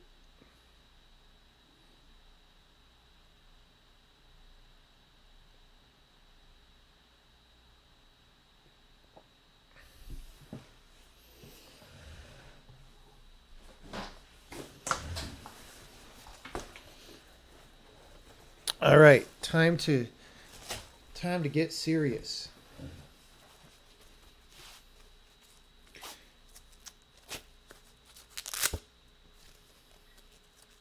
So what we're going to do now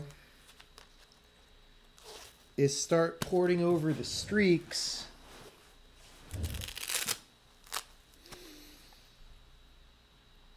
So if you were 3 squares, there'd be 6 entries. No. 3 squares where?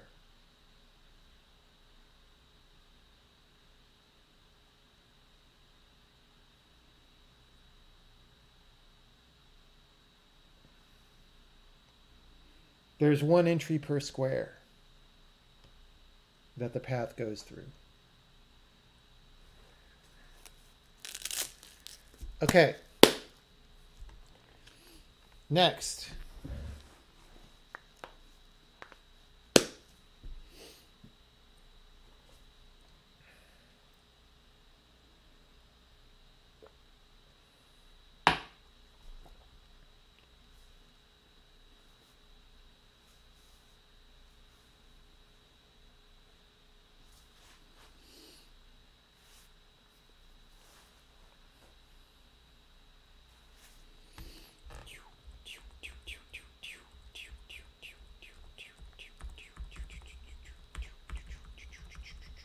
Okay.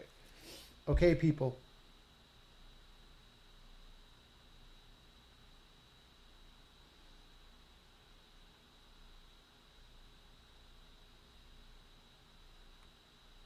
So the next step is, for all the live squares, we want to generate the particles.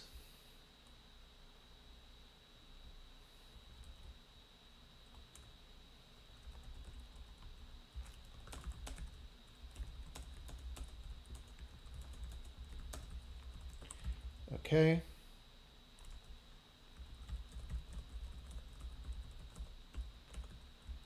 Okay.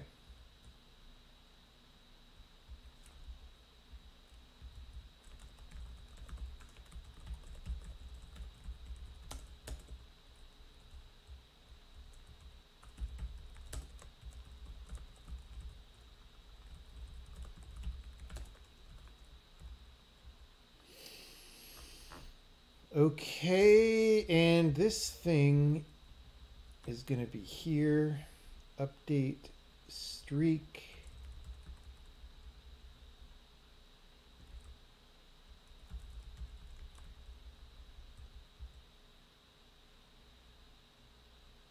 Right.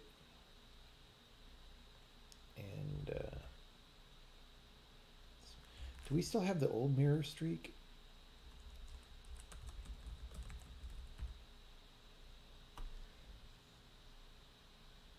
Wait, what?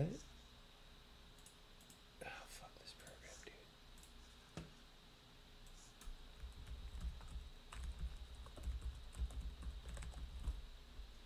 It's like, come on, guys.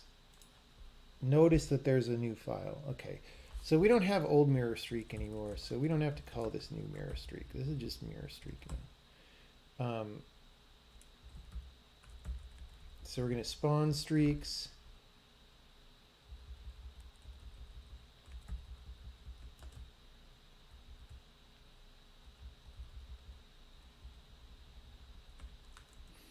Okay, so this is an interesting one. When you're spawning particles over a time step, you want to keep the remainder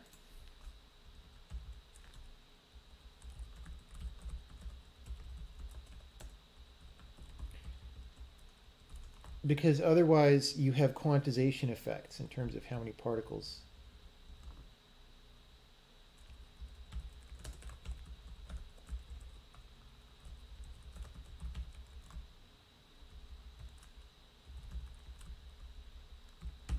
So here we actually add it and then subtract it, which is a little bit excessive, but you know, it's fine. So we do the streak.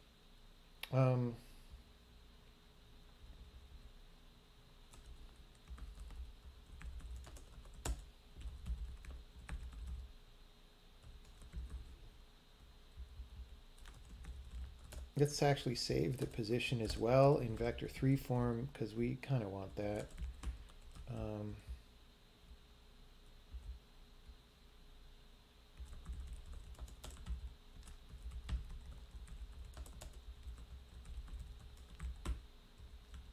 right.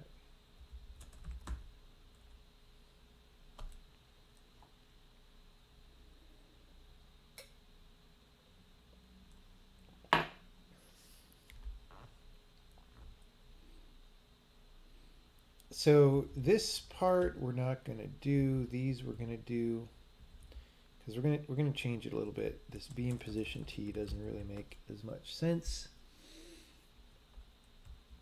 did we put color? We should. Yeah, we did. Okay.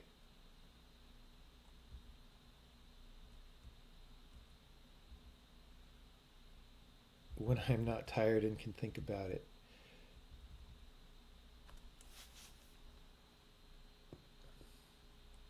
That's fine. We'll leave that for later too. It's not that important yet. This is just a visual quality. Like if you're spawning a bunch of particles over the course of the frame, especially for low frame rates or many particles, you could actually see them being in sync more than they should be, right? Whereas if you actually simulate them according to when during the frame that they happened, then you're much more frame rate independent. Okay.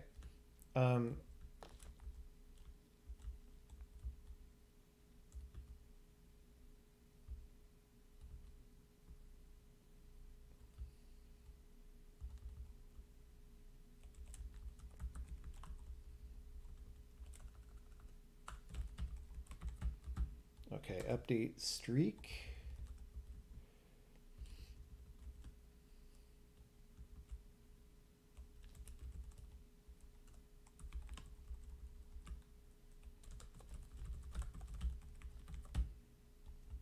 Pretty much doing the same thing. Do we have, yeah, we have those. So let's just see, we're gonna have a bunch of problems here, probably. Like we didn't pass DT. That's a problem.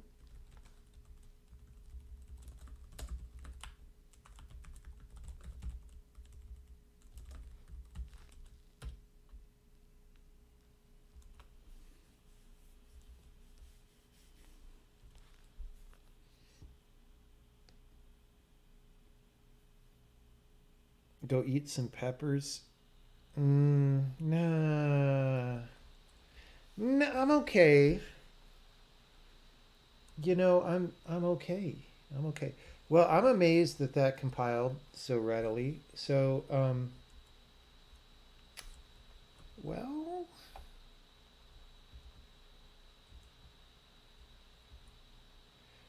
okay, so the weird thing is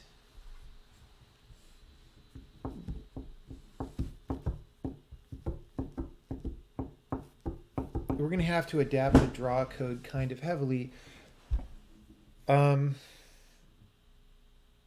But I think since the variables are mostly the same, it's kind of straightforward. Okay, well, here, now we're going to go PM is, and actually, well, we're not going to worry about it yet.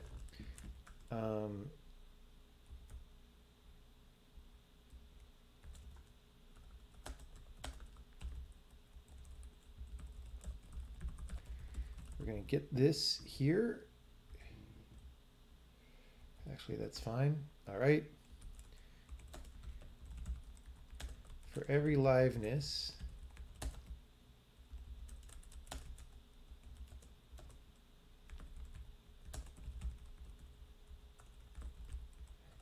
and every streak in every liveness, we're going to do things.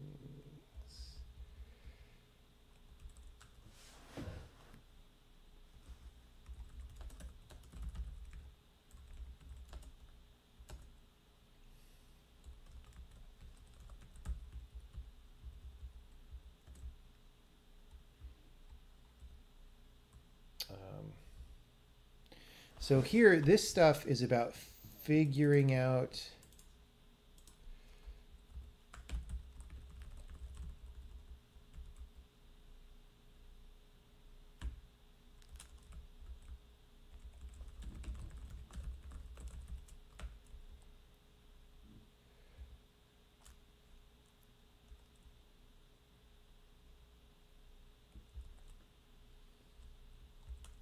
so this is like projecting to the screen.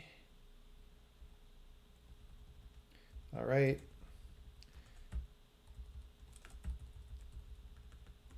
And this is actually a little, yeah, it's fine. I don't know.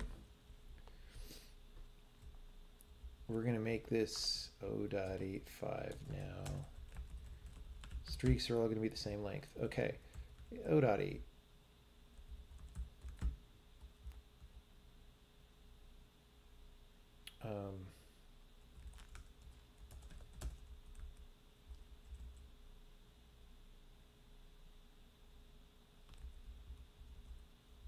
Plus, oh,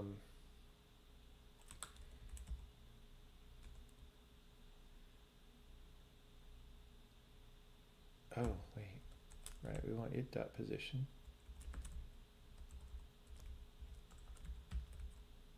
Actually, I'm not sure about the z equals 0.5, but it's fine.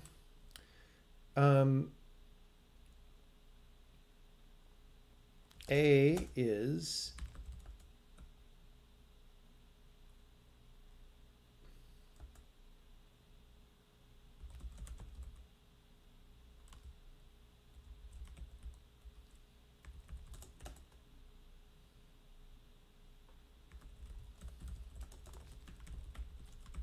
A and B are just going to be the endpoints. And so the position is going to be the center, and we're going out in each direction.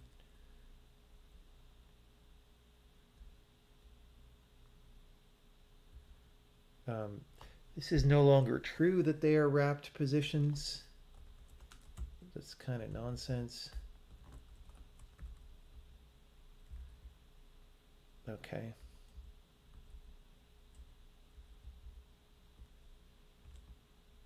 So if no streak dot size, actually, yeah.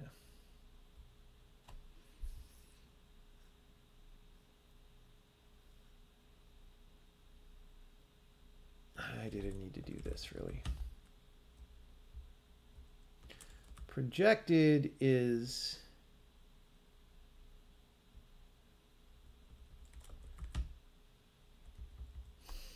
see, this was all stuff for the overall streak, which we don't have that problem anymore. Although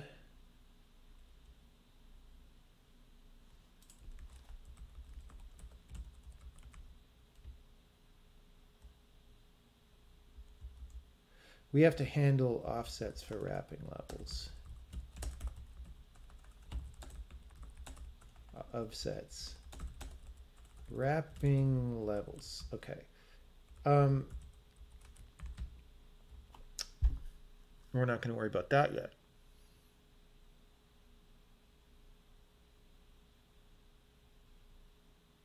X0 world.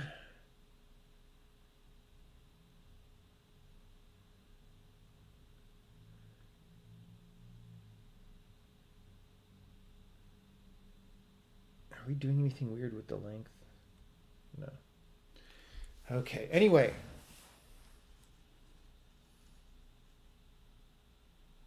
So this is streak.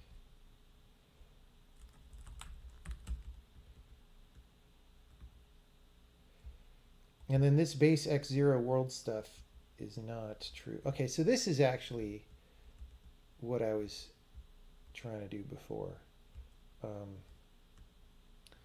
So instead of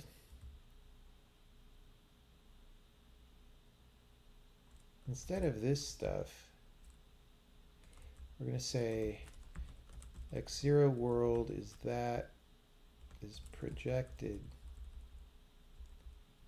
and X1 world is projected plus these things.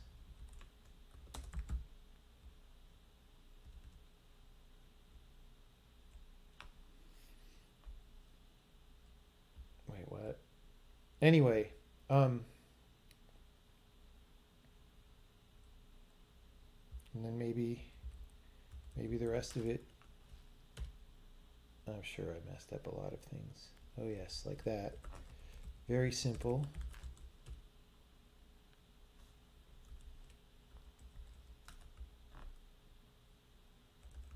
Streak.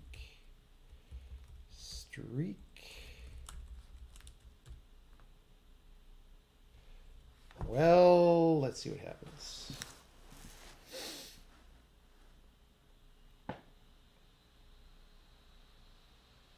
I don't see anything, do you? I do not. It's not necessarily so bad. Do we see anything weird out? Oh, we do. We see something weird out in space.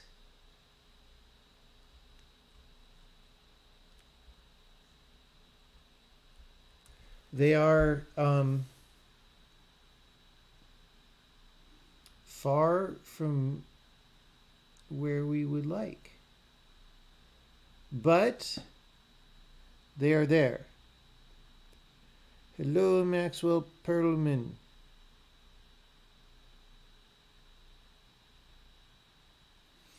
Okay, this is very strange. They are fading in and out as we would like. That's great.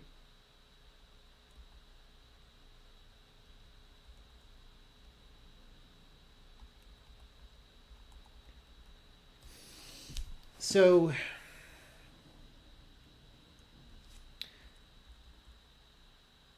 see, these are getting more streaks and all that, which means they're ending up in the same position. So that projected value that we do is really weird. I don't think we want that. I didn't pay enough attention to what that was. I was just like, yeah.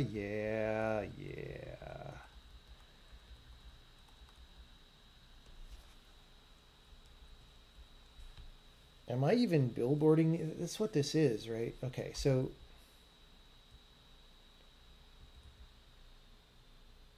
okay, wait, no.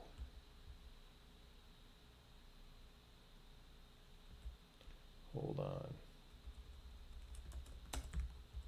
I'm not even billboarding these dudes.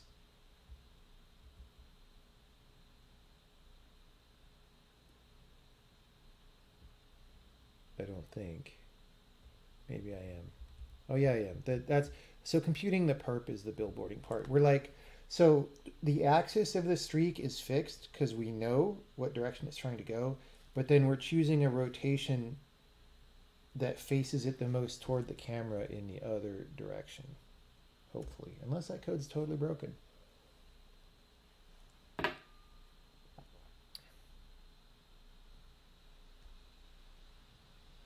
Hey, look, everybody. It's a little slower to react, but it's the new way.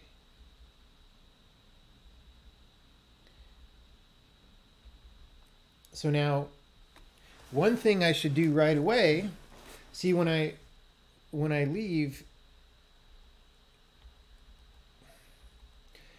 there's all sorts of weird effects happening. Like when I start vacating a square, we know we're going to vacate that one, but it doesn't start dimming because we're still there until we cross the line between squares, right?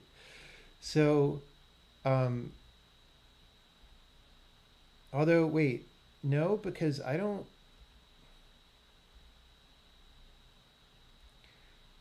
oh, you know what?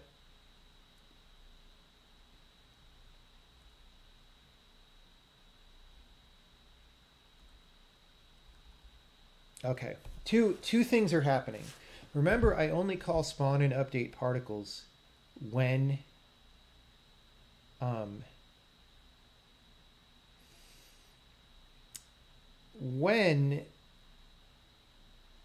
the when the square is alive, right?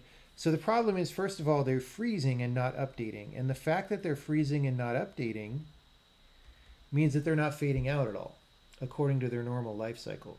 So we actually want to call spawn and update and say just don't spawn, right? Or whatever. Or break it into two different functions. So that's thing number one that's happening weird. And then we're killing it, you know, early. The second thing we might want to do is accelerate the disappearance of those things, but maybe not, because they disappear plenty fast when we go to the side or whatever, right?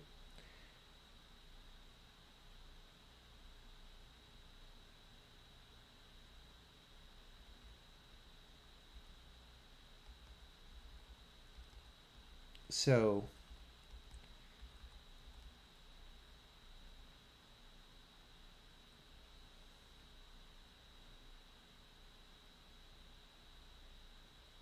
yeah.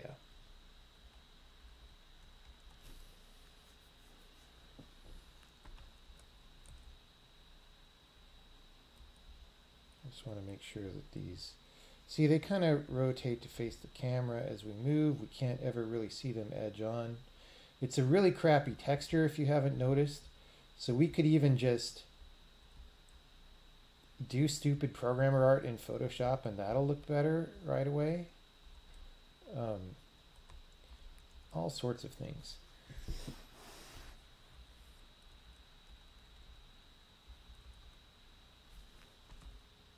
Uh-oh, and then that still doesn't work for some reason. So why not?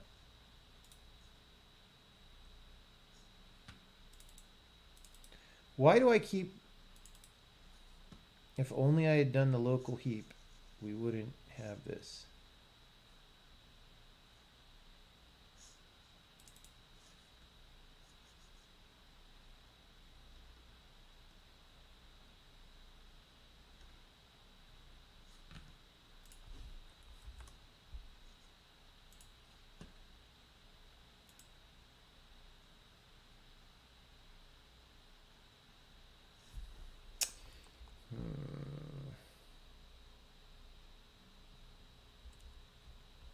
Wait, where are we?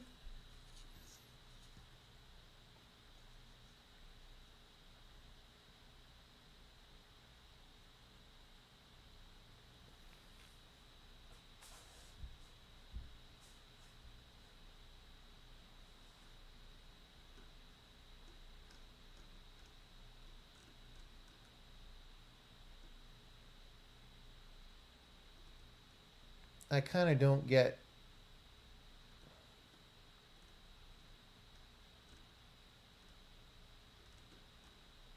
why that would be a problem at all. It's very weird.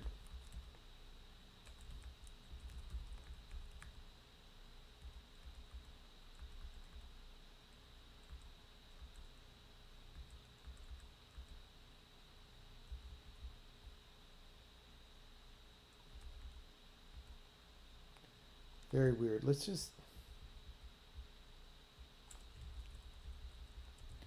We're going to do this. We're going to standardize it because there's no reason to do...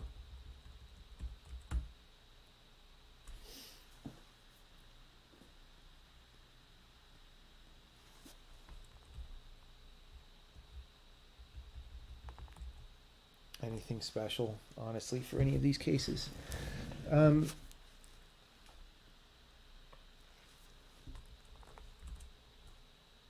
Maybe I'm forgetting.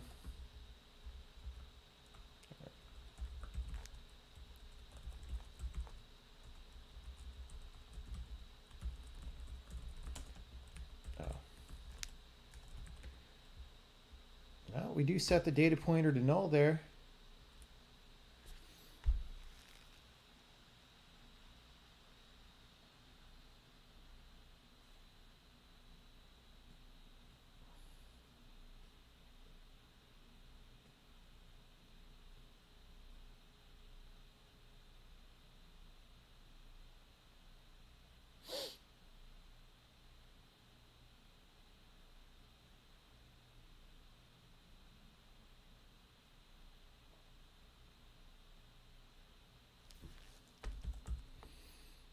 This is weird.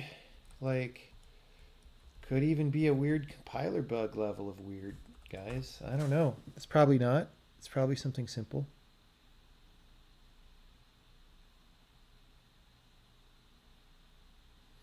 If you add motion to the streaks, it'll make them matter a lot less, making them disappear.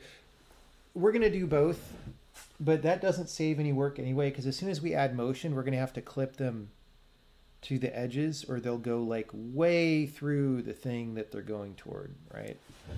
So like it's none of this saves us any work. Like doing good visual effects just involves doing a lot of work.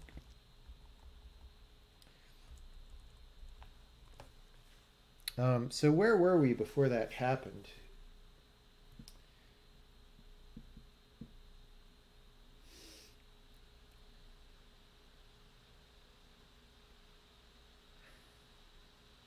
I might be double freeing something else. See, we don't have all the good memory protection stuff in that I want to have in eventually, and so, oh yeah, we were going to deal with that.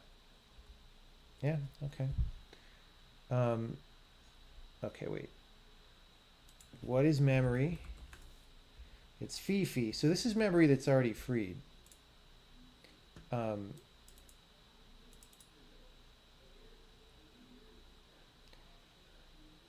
So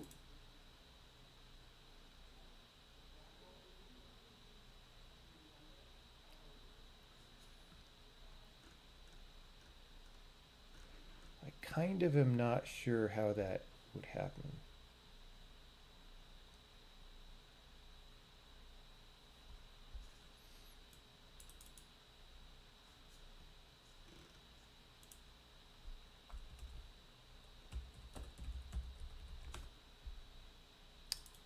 Bro.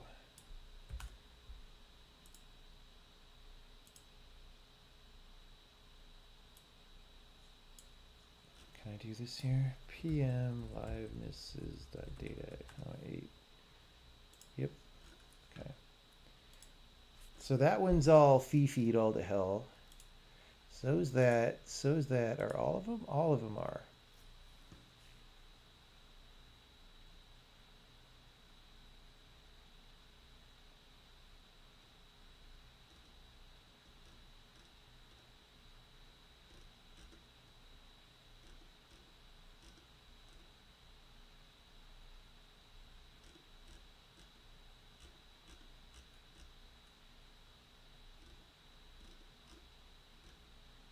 I'm really confused. We're just gonna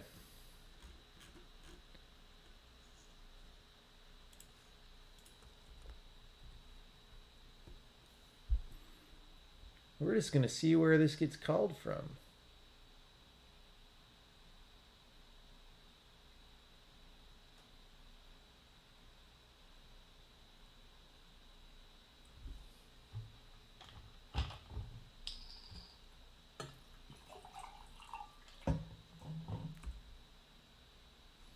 So here we're calling this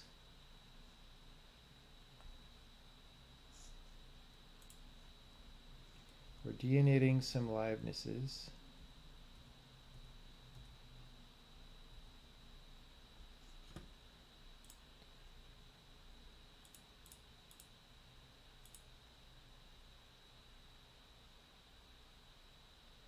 And then we array reset. So it's 0. Are we? I mean, that sure looks fine. So we're returning back. We did our things.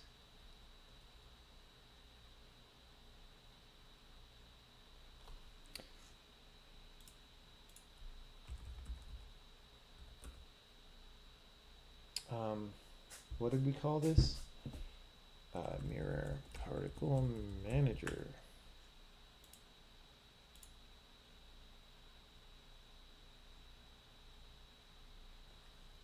Bro.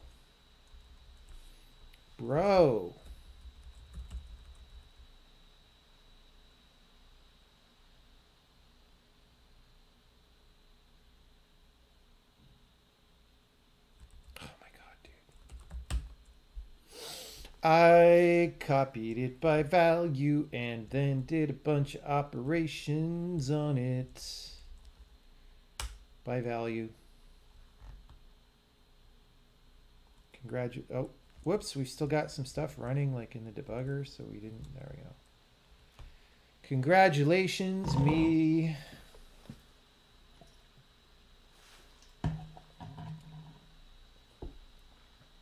Congratulations, me. All right. So now we got to do that particle spawn fix.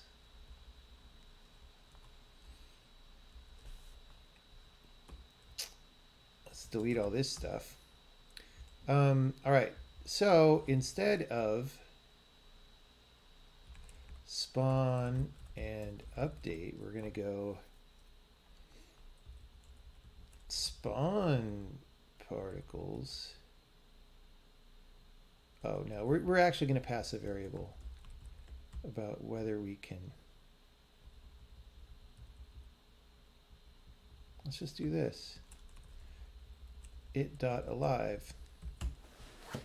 All right, so spawn and update is going to be like can spawn. All right, and if can spawn, we make new streaks. Okay, that should be better. Still not going to be great, but it's going to be better.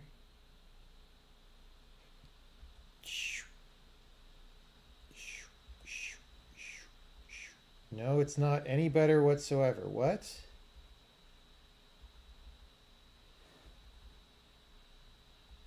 Well, that might just be...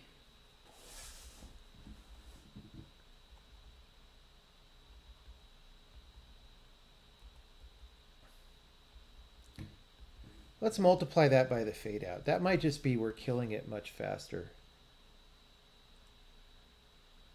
Because I think when we leave laterally, we maybe shouldn't do this anymore. When we leave laterally, we're multiplying everything by the mirage factor. Which might be fine. I don't know. It's this is all like visual tweaks. But we want to say,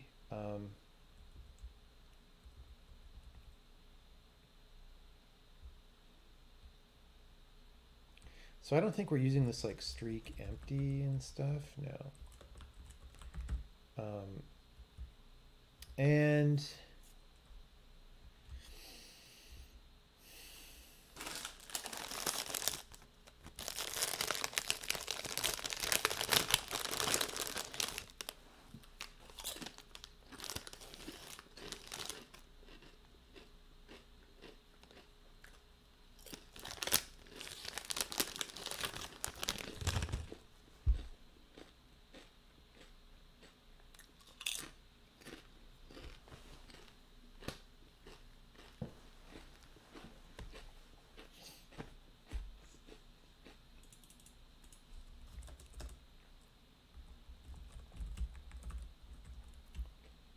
call it liveness factor.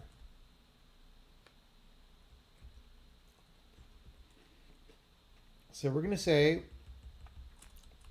liveness factor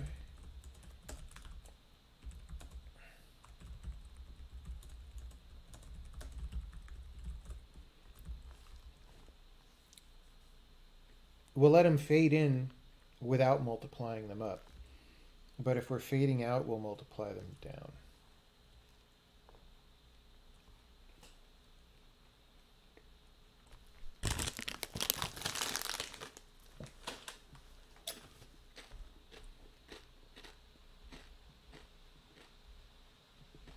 There we go, that's better.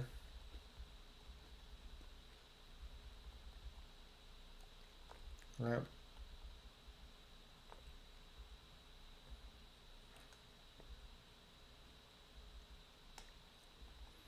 I feel like we want the fade out to be faster. I feel like probably not quite twice as fast. And again, it's easier to tweak things for precision, like when it's in a file, but for now, we're just going to approximate. We're not trying to get it really right. I just want it like broadly.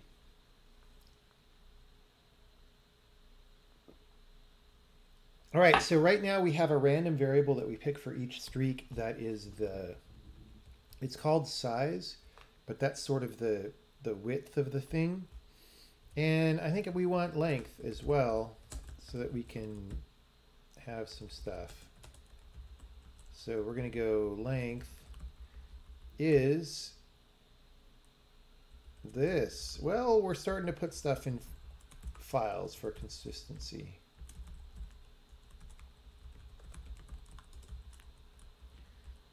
Let's just O dot O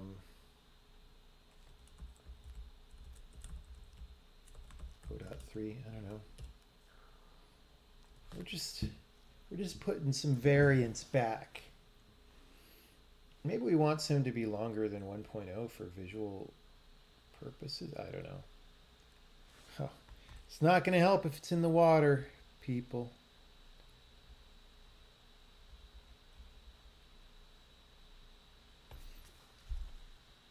Okay. So next, I think we make them move. I wonder why they seem less bright than before. Like, what's my deal there? And do I need to add the Z? Yeah, I need to add that Z offset back. That's like one of the things that's weird. Let's put that back.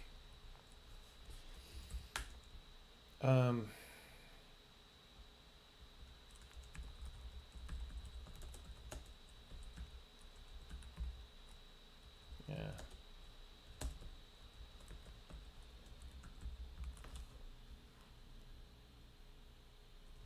That might be one reason why they seem less bright, is there's fewer of them in one place.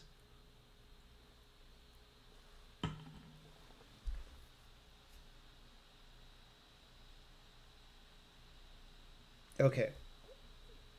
Next.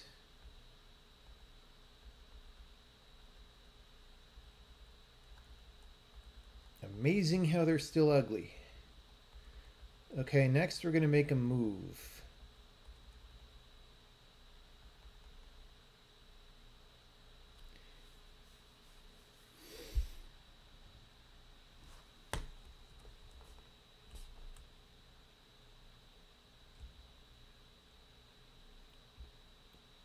Okay.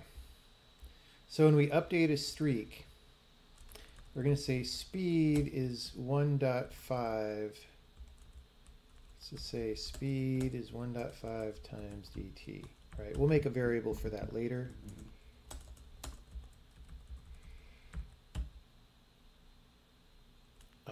Streak dot position plus equals dir times dx. This is not speed, this is dx. And the reason we're going to pass this in as a vector is we don't want to recompute it for every streak if there are a lot of them, which there might be.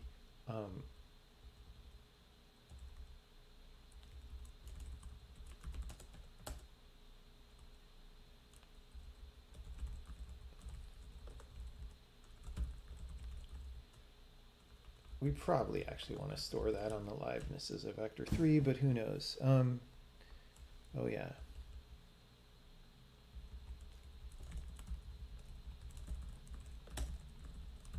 Directoin. Directoin.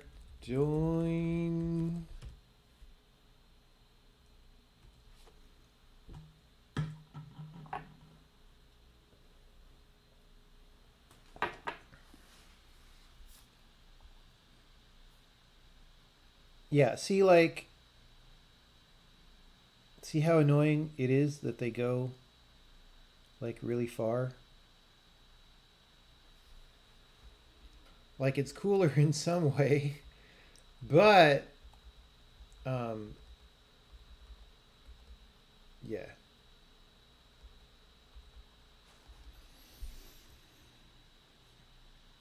Now we could, of course, tune this a little bit by turning down the lifetimes of the streaks.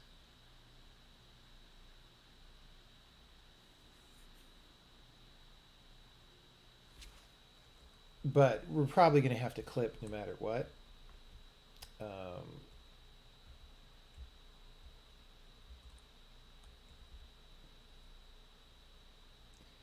Let's actually go ahead and put the speed.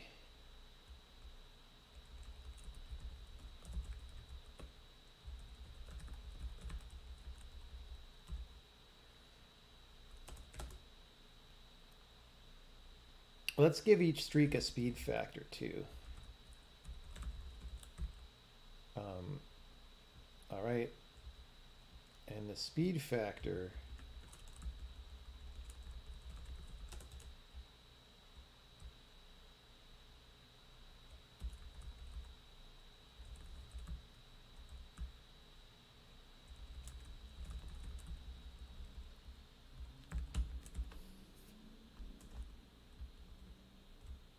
I should just put these on a separate data structure instead of having a million things called mirror streak.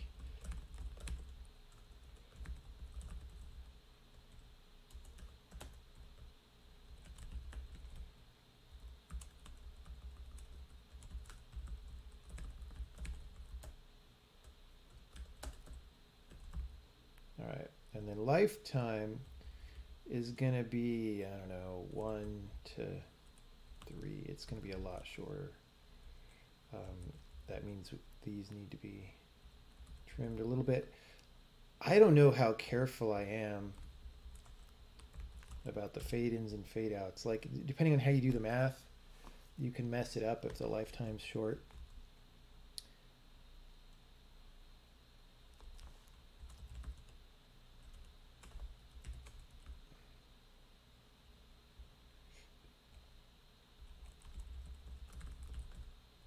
Oh, wait, speed factor. I didn't put it here. Okay.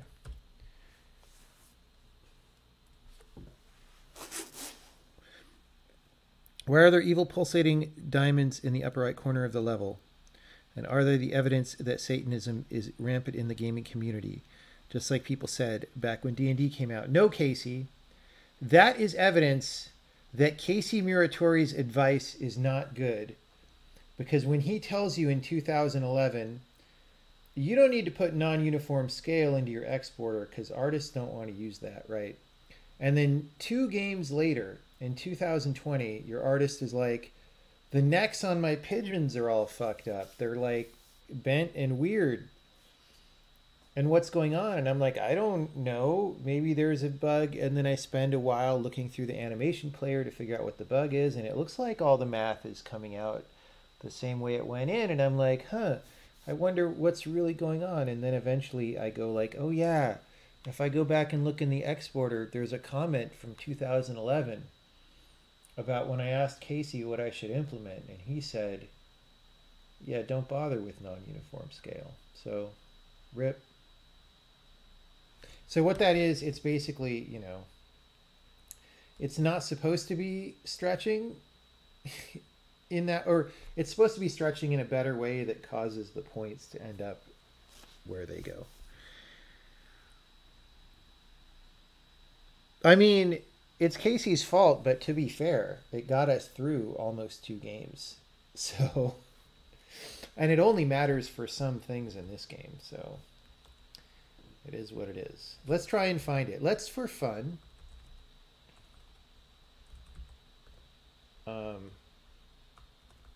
tools? No, where did we put these? I don't even know if it's in this source tree.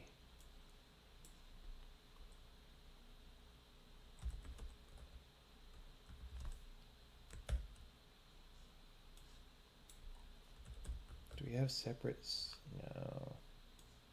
I don't remember where the actual source for the plugin is.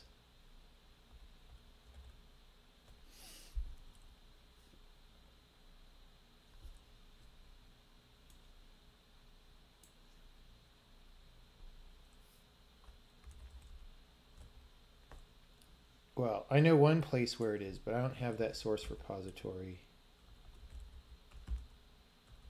Do I have witness on here? No. I don't have either of the places where the source for the plugin is right now, so we can't look at the comment. Now, Casey was right in 2011. It's just what he said in 2011 did not last till 2020.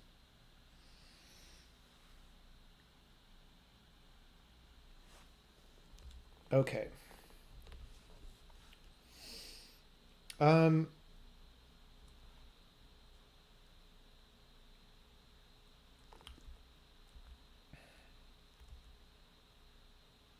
What are we doing now?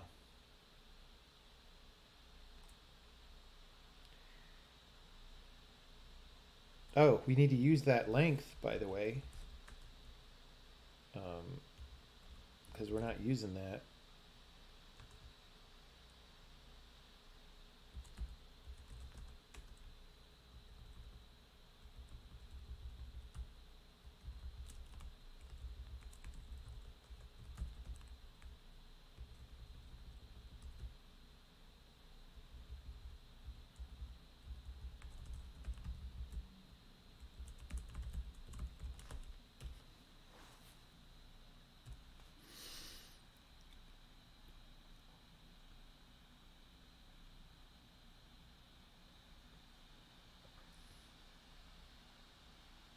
Okay.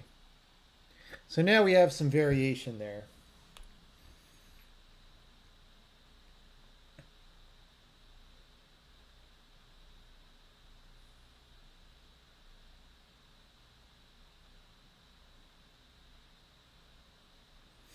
I mean, what I sort of want to do is just clip it to the mirror plane, right?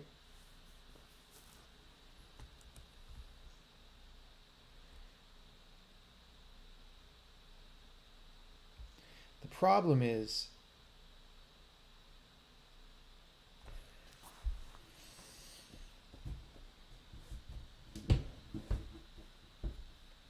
it's a little bit annoying.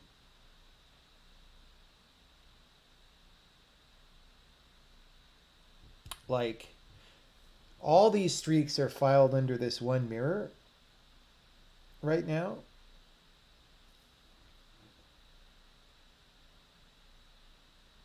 And like what you really want is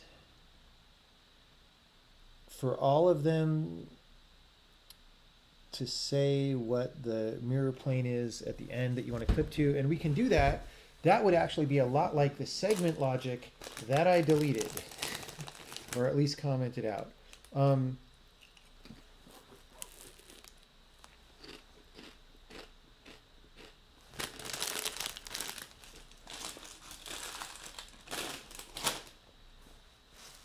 It would be a little different, but not that different.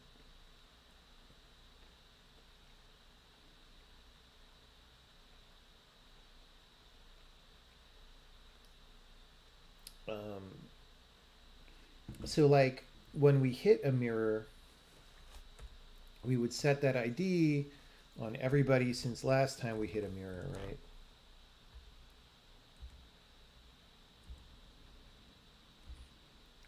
And I feel like I want to do some stuff here, like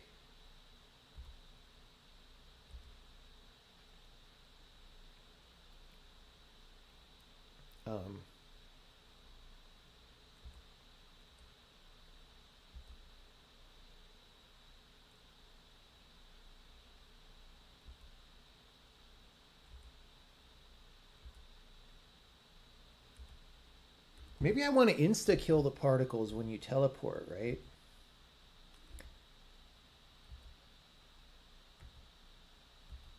Or like insta-kill them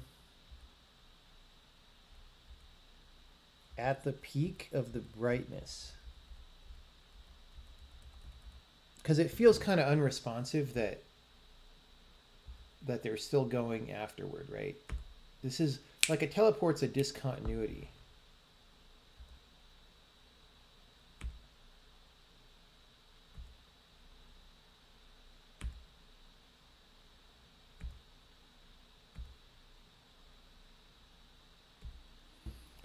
Let's increase, since we decreased the lifetime, let's increase the number of particles. I don't remember if we have a variable for that.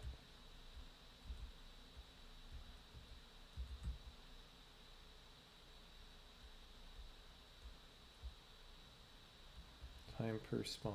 Nope.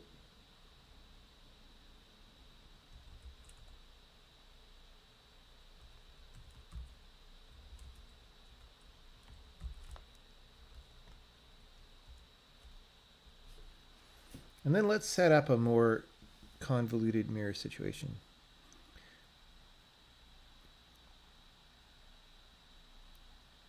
Turns out what happened is you said support rotation in non-uniform scale. Then you pointed out that to do that, you'd have to support shear as well. So then I asked Dave if anyone was using non-uniform scale. So he said no. Okay, yeah, that sounds familiar. The thing is, now we do support shear in the core math, right? And you know, like you would expect, there's actually fast paths for it, right? It's like, do we non-uniformly scale on this channel? No? Okay, do the fast path, right? So I don't think it's that scary performance-wise. It's just we throw away the information.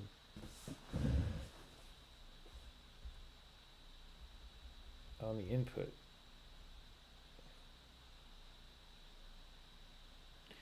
Okay. In fact, I think there's three paths, right? There's like,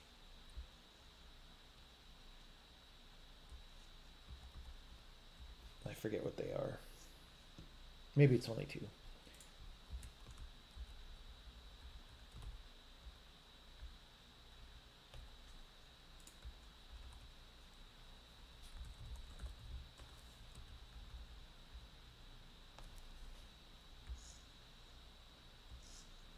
All right. Why didn't the camera? Let's just put the camera here.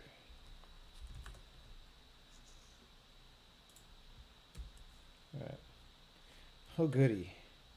Let's at least move the water. All right. So for some reason, are we off the what? Something weird happened. I don't know what it was. It thinks I can't go. At least we know the red streakies still work. Okay, okay. This is for the case when you land on the mirror. And that should be illegal. It's just the fact that the streaks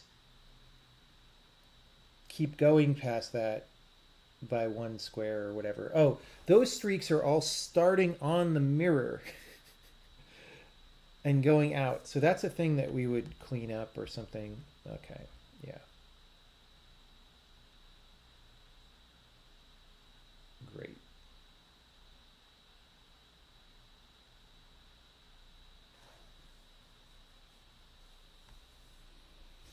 So I think it's time to make the bitmap less shitty. How does that sound? Do I have Photoshop? No. I don't have Affinity Photo on this either, do I? Guys, I don't have anything here. Well, let's see. I did need to do Acrobat today to sign a thing, so I installed all this stuff. So let's install Photoshop. And we'll see if it kills the stream. We want to create beautiful graphics, photos, and art anywhere.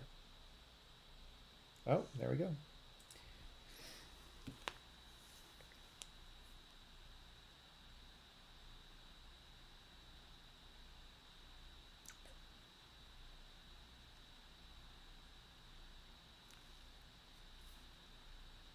Bring out the GIMP. The GIMP's sleeping. The GIMP's sleeping. Dude, kids these days don't even know that movie. All right?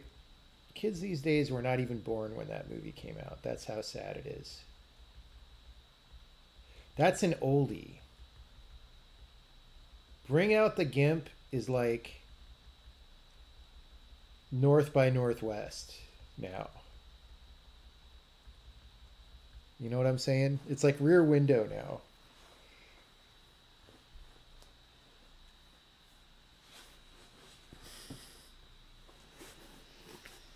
If they showed Pulp Fiction in 5th grade like they should, we would be fine. I agree with that. You know, I don't think the probability of me having a family anytime soon is too high. But when I think about it, I'm like, would I send my kids to public school? No, absolutely not. So what would I do? Well,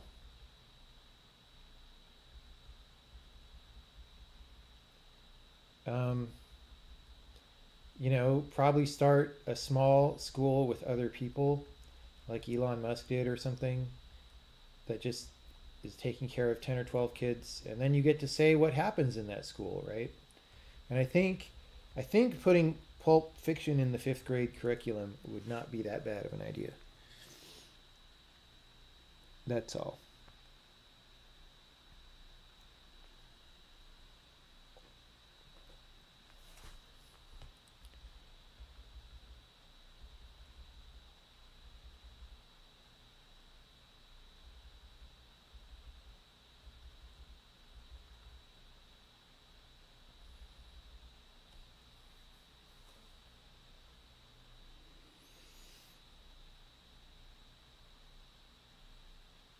Okay.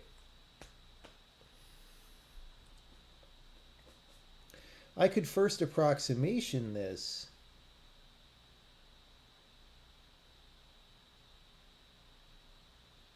by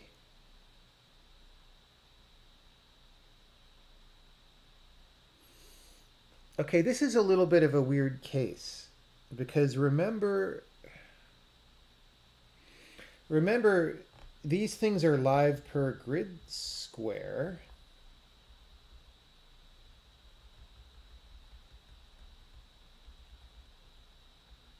Recall that. And you know, we match by mirror ID and all these things so that we don't get a discontinuity. All right?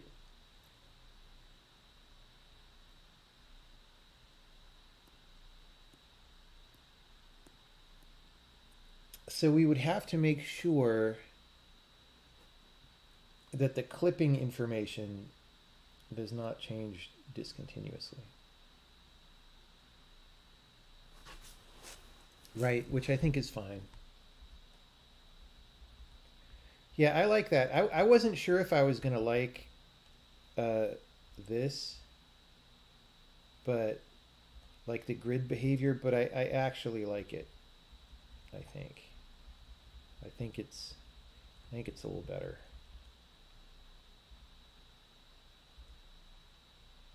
And like I said, we can, if we want to, we can speed up particle spawning for a limited amount of time when we get a new liveness, right?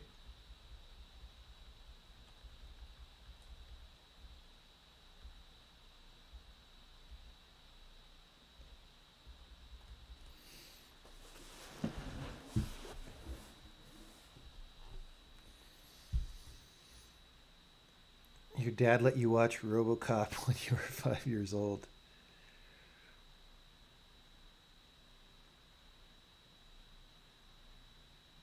Did the beta get expanded? Not yet. I still want to do some more. I didn't finish even that little documentation essay, and I want to do a few more that are probably smaller and easier. So maybe this weekend. I want to expand the beta before my birthday. That'll be my feel-good thing. That plus doing this mirror thing are my feel-good things for my birthday.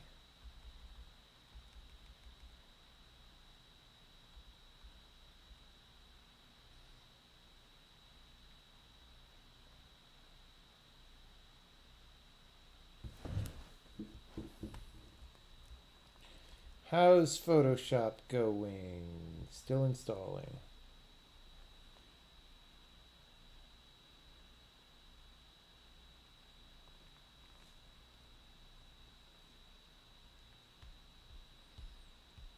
It's too bad they ruined the new RoboCop. Like, such a missed opportunity, man.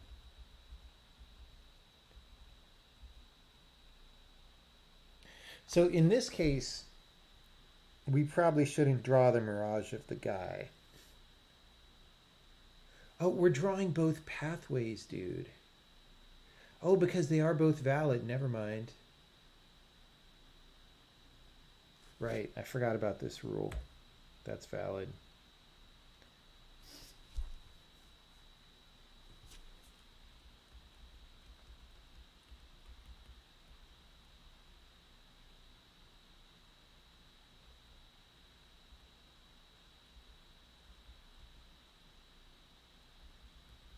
Okay, so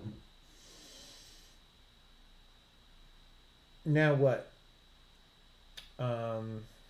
Since Photoshop isn't ready, we could at least find out what the bitmap name is so that when Photoshop is ready, we could do something.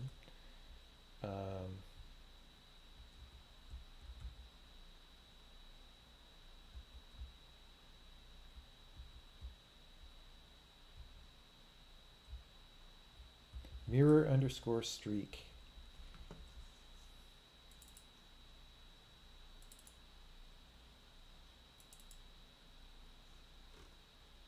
There we go.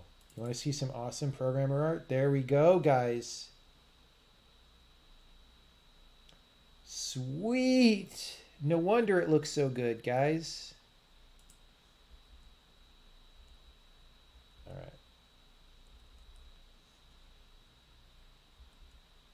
It's installing. Sure takes a long time to install.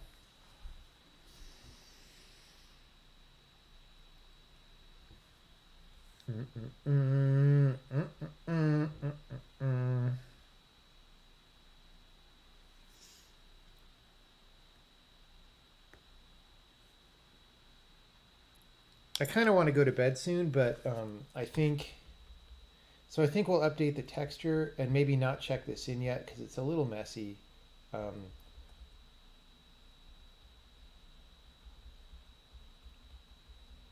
And then we can do the clipping. Maybe I'll do a morning stream East Coast time. And everyone will be, what the hell's going on? It's 5 in the morning, dude. And I'll be like, I want to do the clipping now at 5 in the morning.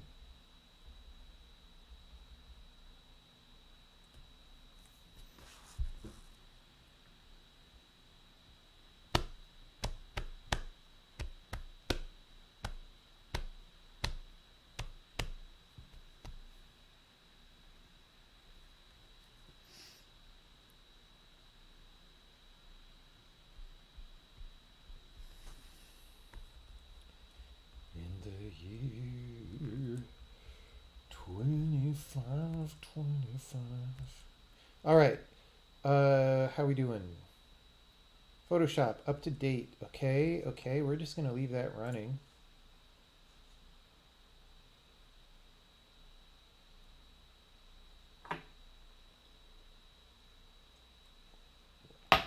We're scanning for plugins.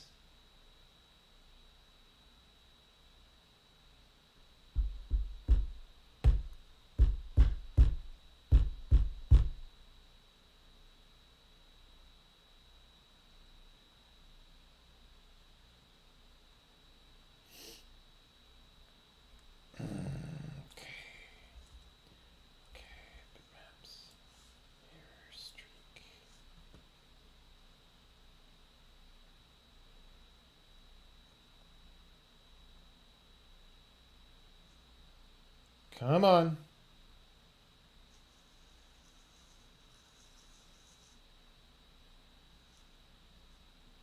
She's dead, Jim. Wait. All right. Now we're in business. We're just going to start over. I know. Why ruin such a good thing? And the answer is, some people just want to see the world burn. Okay, we're going to do 100% hardness in our hearts. And this is going to be, oh no, X. Actually, we're going to start smaller. And we're going to be very artistic here. We're going to go there, there, there, there, there, there, there, and then we're going to go like a bigger flare in the middle. Like when people ask,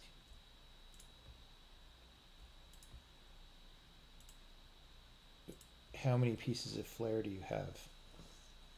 Right? Okay. And then we get out the old paint bucket tool and go, boom. See, I know how to use Photoshop, okay, except my problem is I now want to blur this out and I don't have enough room around the top. So, yeah. All right. We could actually stretch it a little. We're okay with that. Okay, and then, oh my God, they did fix it. Photoshop used to go modal and say, do you really want to accept the results of your Control-T because that's such a scary operation? All right, where's the blur these days? I never remember. Is it here? Here?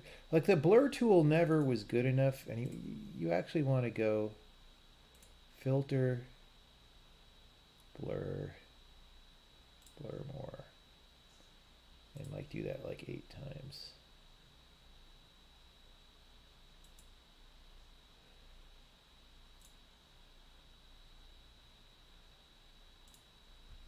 Save. All right. I mean, it looks slightly better. Look, you could see my little shape that I made. So part of the problem is we're getting aliasing from making these really thin. So let's like raise the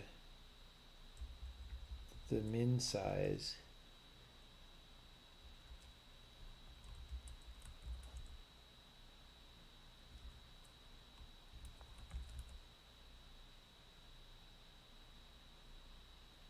Of course, you kind of want the ability to make things really thin, but I don't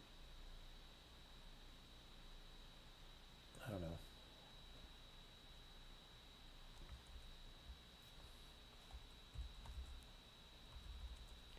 Let's make giant ones. Yeah, fatties. All right.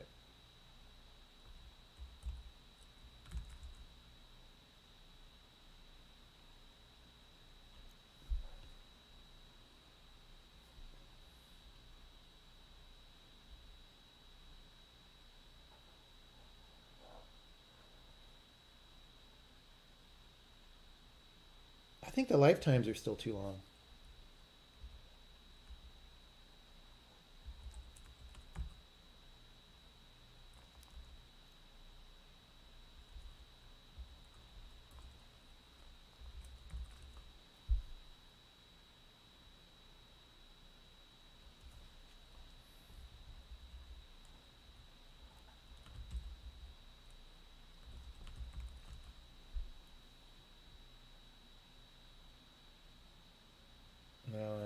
The fade ins and outs are too fast. I hope I did a good job at this.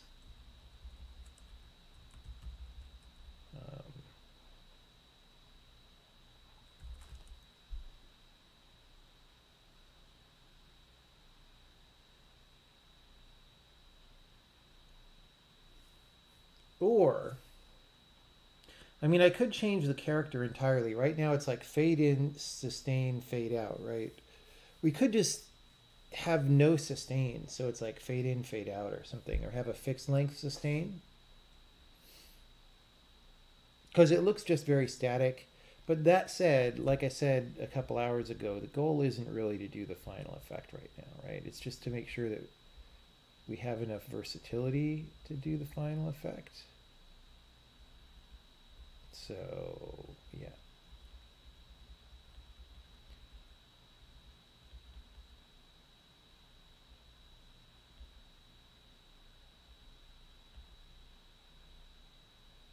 What's going on there?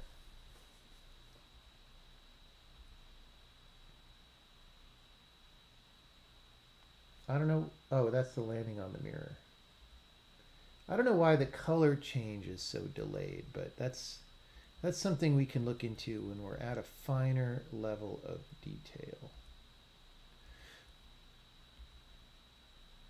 The nice thing about having the clip planes is we could also clip this guy to the clip plane. Because of this little fancy thing that happens here.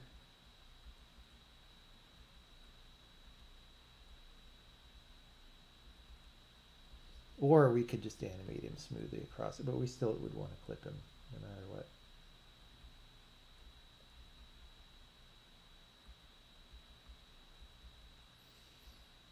All right, I think that's enough for tonight. I think it's bedtime. Are there any on-topic questions about what we did here?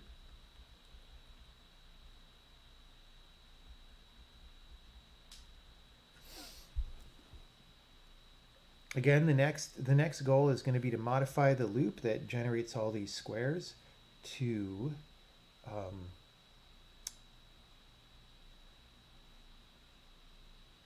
have clipping planes. And the clip planes will either be diagonal for the mirrors, or, you know, if you hit something and stop there, or just get the natural end of the path, like here, we'll just have the clip plane be the direction of the thing, right? It'll be great.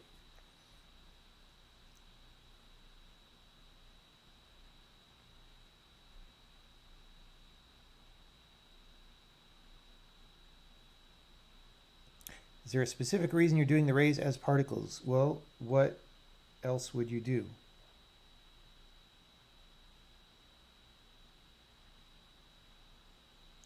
Can you put the fatty streaks again? No. No.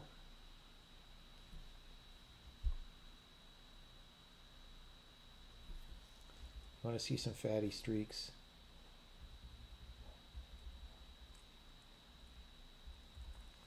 Here's some fatty streaks for you.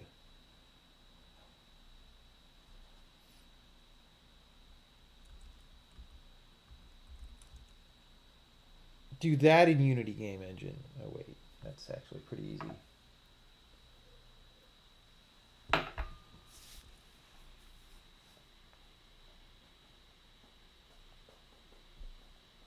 Will there be a rule where the mirrored stones blocks the mirrored guy? Yeah, like, well, it depends what you mean by that. They cannot teleport onto the same square, okay? I don't really have the mirrors set up to do that, but it would be an error if they both try to teleport to there. Although what we could do is we can, generate a move for that, and it's just failed teleports, right? Because they intersect with each other.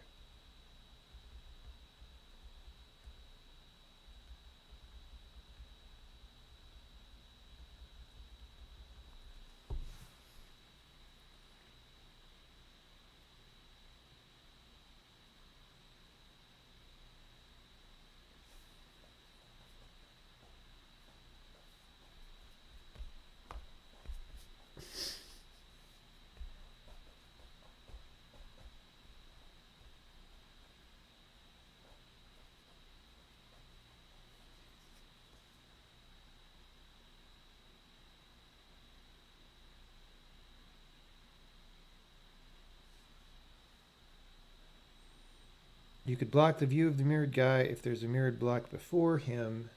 No, that's not how it works. That is not how it works.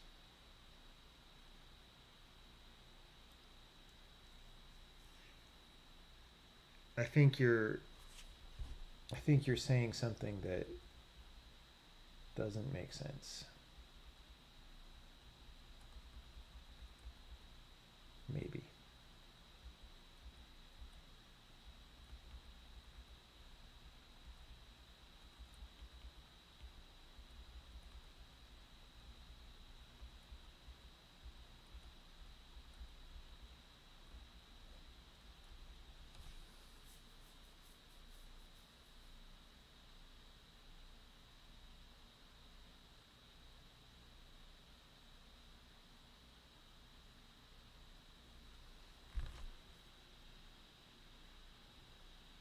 Is anything unmirrorable? Yes.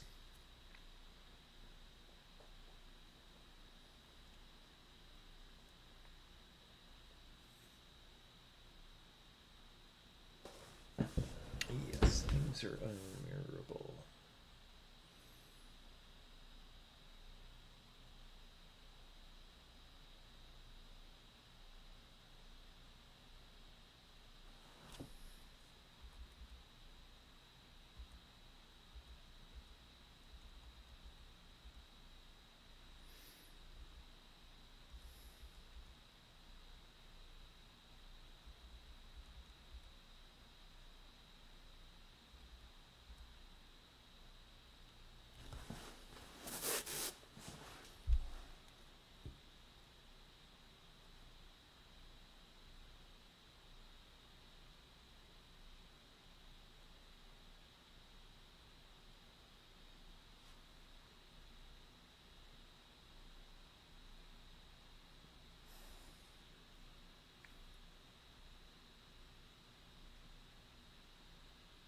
I'm just going to start banning people permanently who comment about FPS.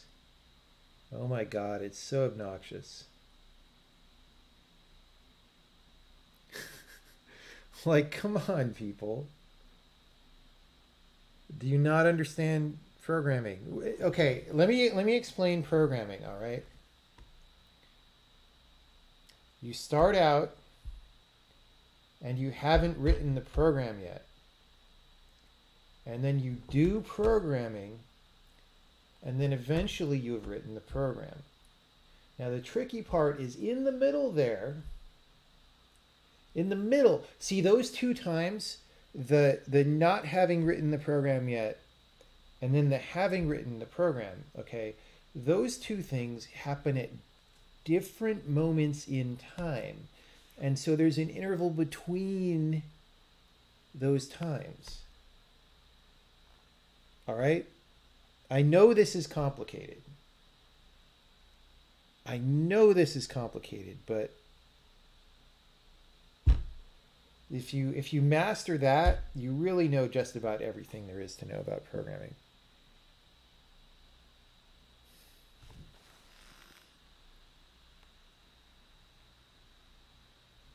Like, people literally ask about the FPS every day that I'm on this laptop. And I'm just like, guys, leave me alone. You're going to make me not stream anymore.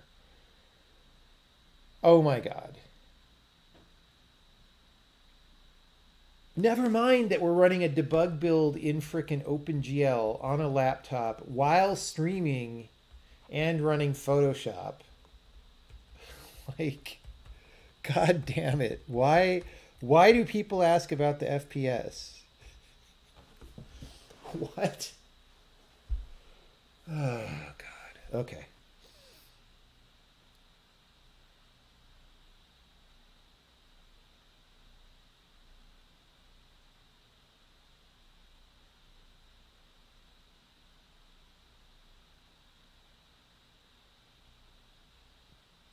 It's like, honestly, this is the weird thing about streaming. I'm actually not that annoyed this time. I'm having more fun with it than being annoyed. But, like, when you're a streamer, these things are actually really annoying.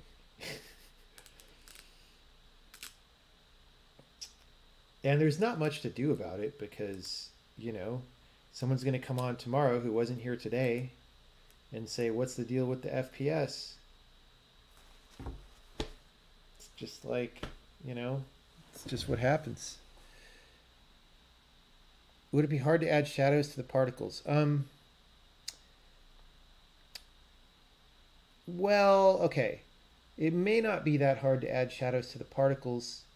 However, if you did it through the shadow map, it might not be high enough resolution for them to look good if you did that. Also, though, this is not remotely how the actual particles are going to look in the end, right? These are just kind of placeholder. So really, before doing that level of work, I would want to like work with the art team and design the actual visual effect and know what we're trying to do, right? All I'm trying to do right now is have enough code that's robust enough that we could probably do whatever the visual effect is, right? That's all. And then like what the particles look like and all these, how many, like right now there's only one kind of particle in there. We could have like little magic dusts and then streaks and whatever else. Like who knows? It remains to be seen.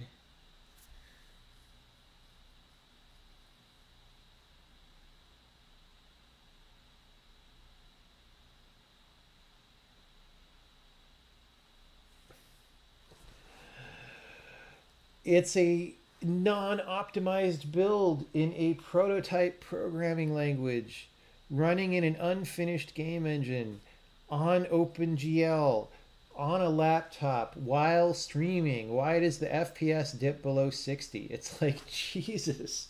Do you have any idea how amazing it is that anything is on the screen at all right now, given all the things I just said? Do you have any idea? Holy shit.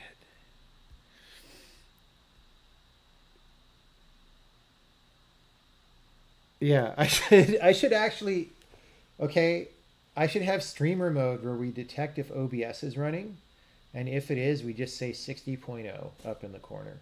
No matter what's actually happening, 60.0.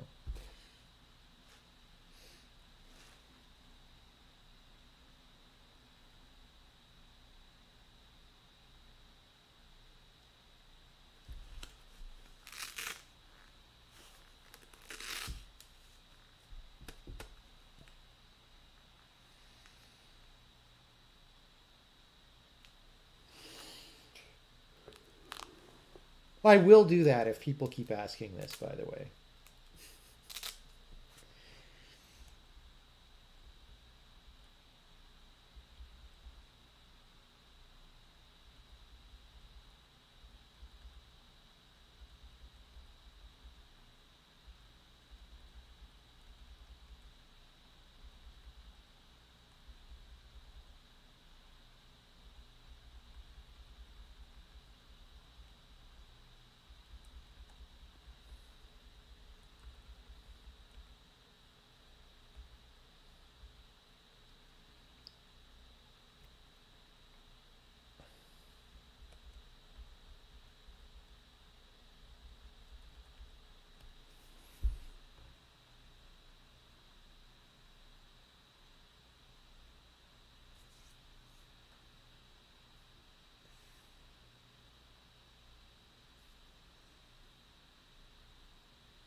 Did I see the latest graph of COVID-19 per country? I haven't seen the national stats, but I've been watching the statewide stats, and they're going up.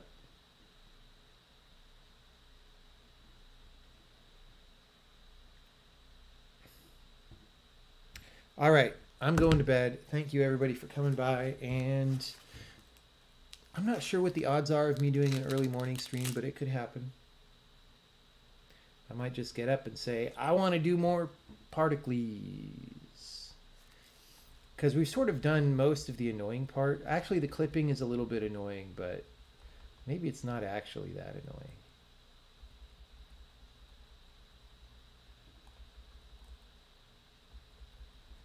I think we actually want two different cases. Like, the annoying thing is you could be clipping against something that's moving. So we want like clip position or clip by entity, and then decode those at render time. And so we would have an enum that says clipping none for this square, or, you know, clip by entity or clip by position. Yeah, that's pretty straightforward. I feel like that's going to work pretty well.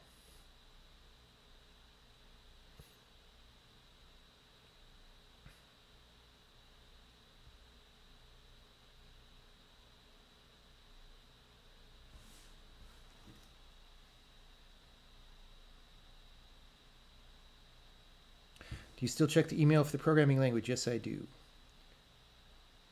All right. Thanks, everybody, for coming by, and I will see you later on.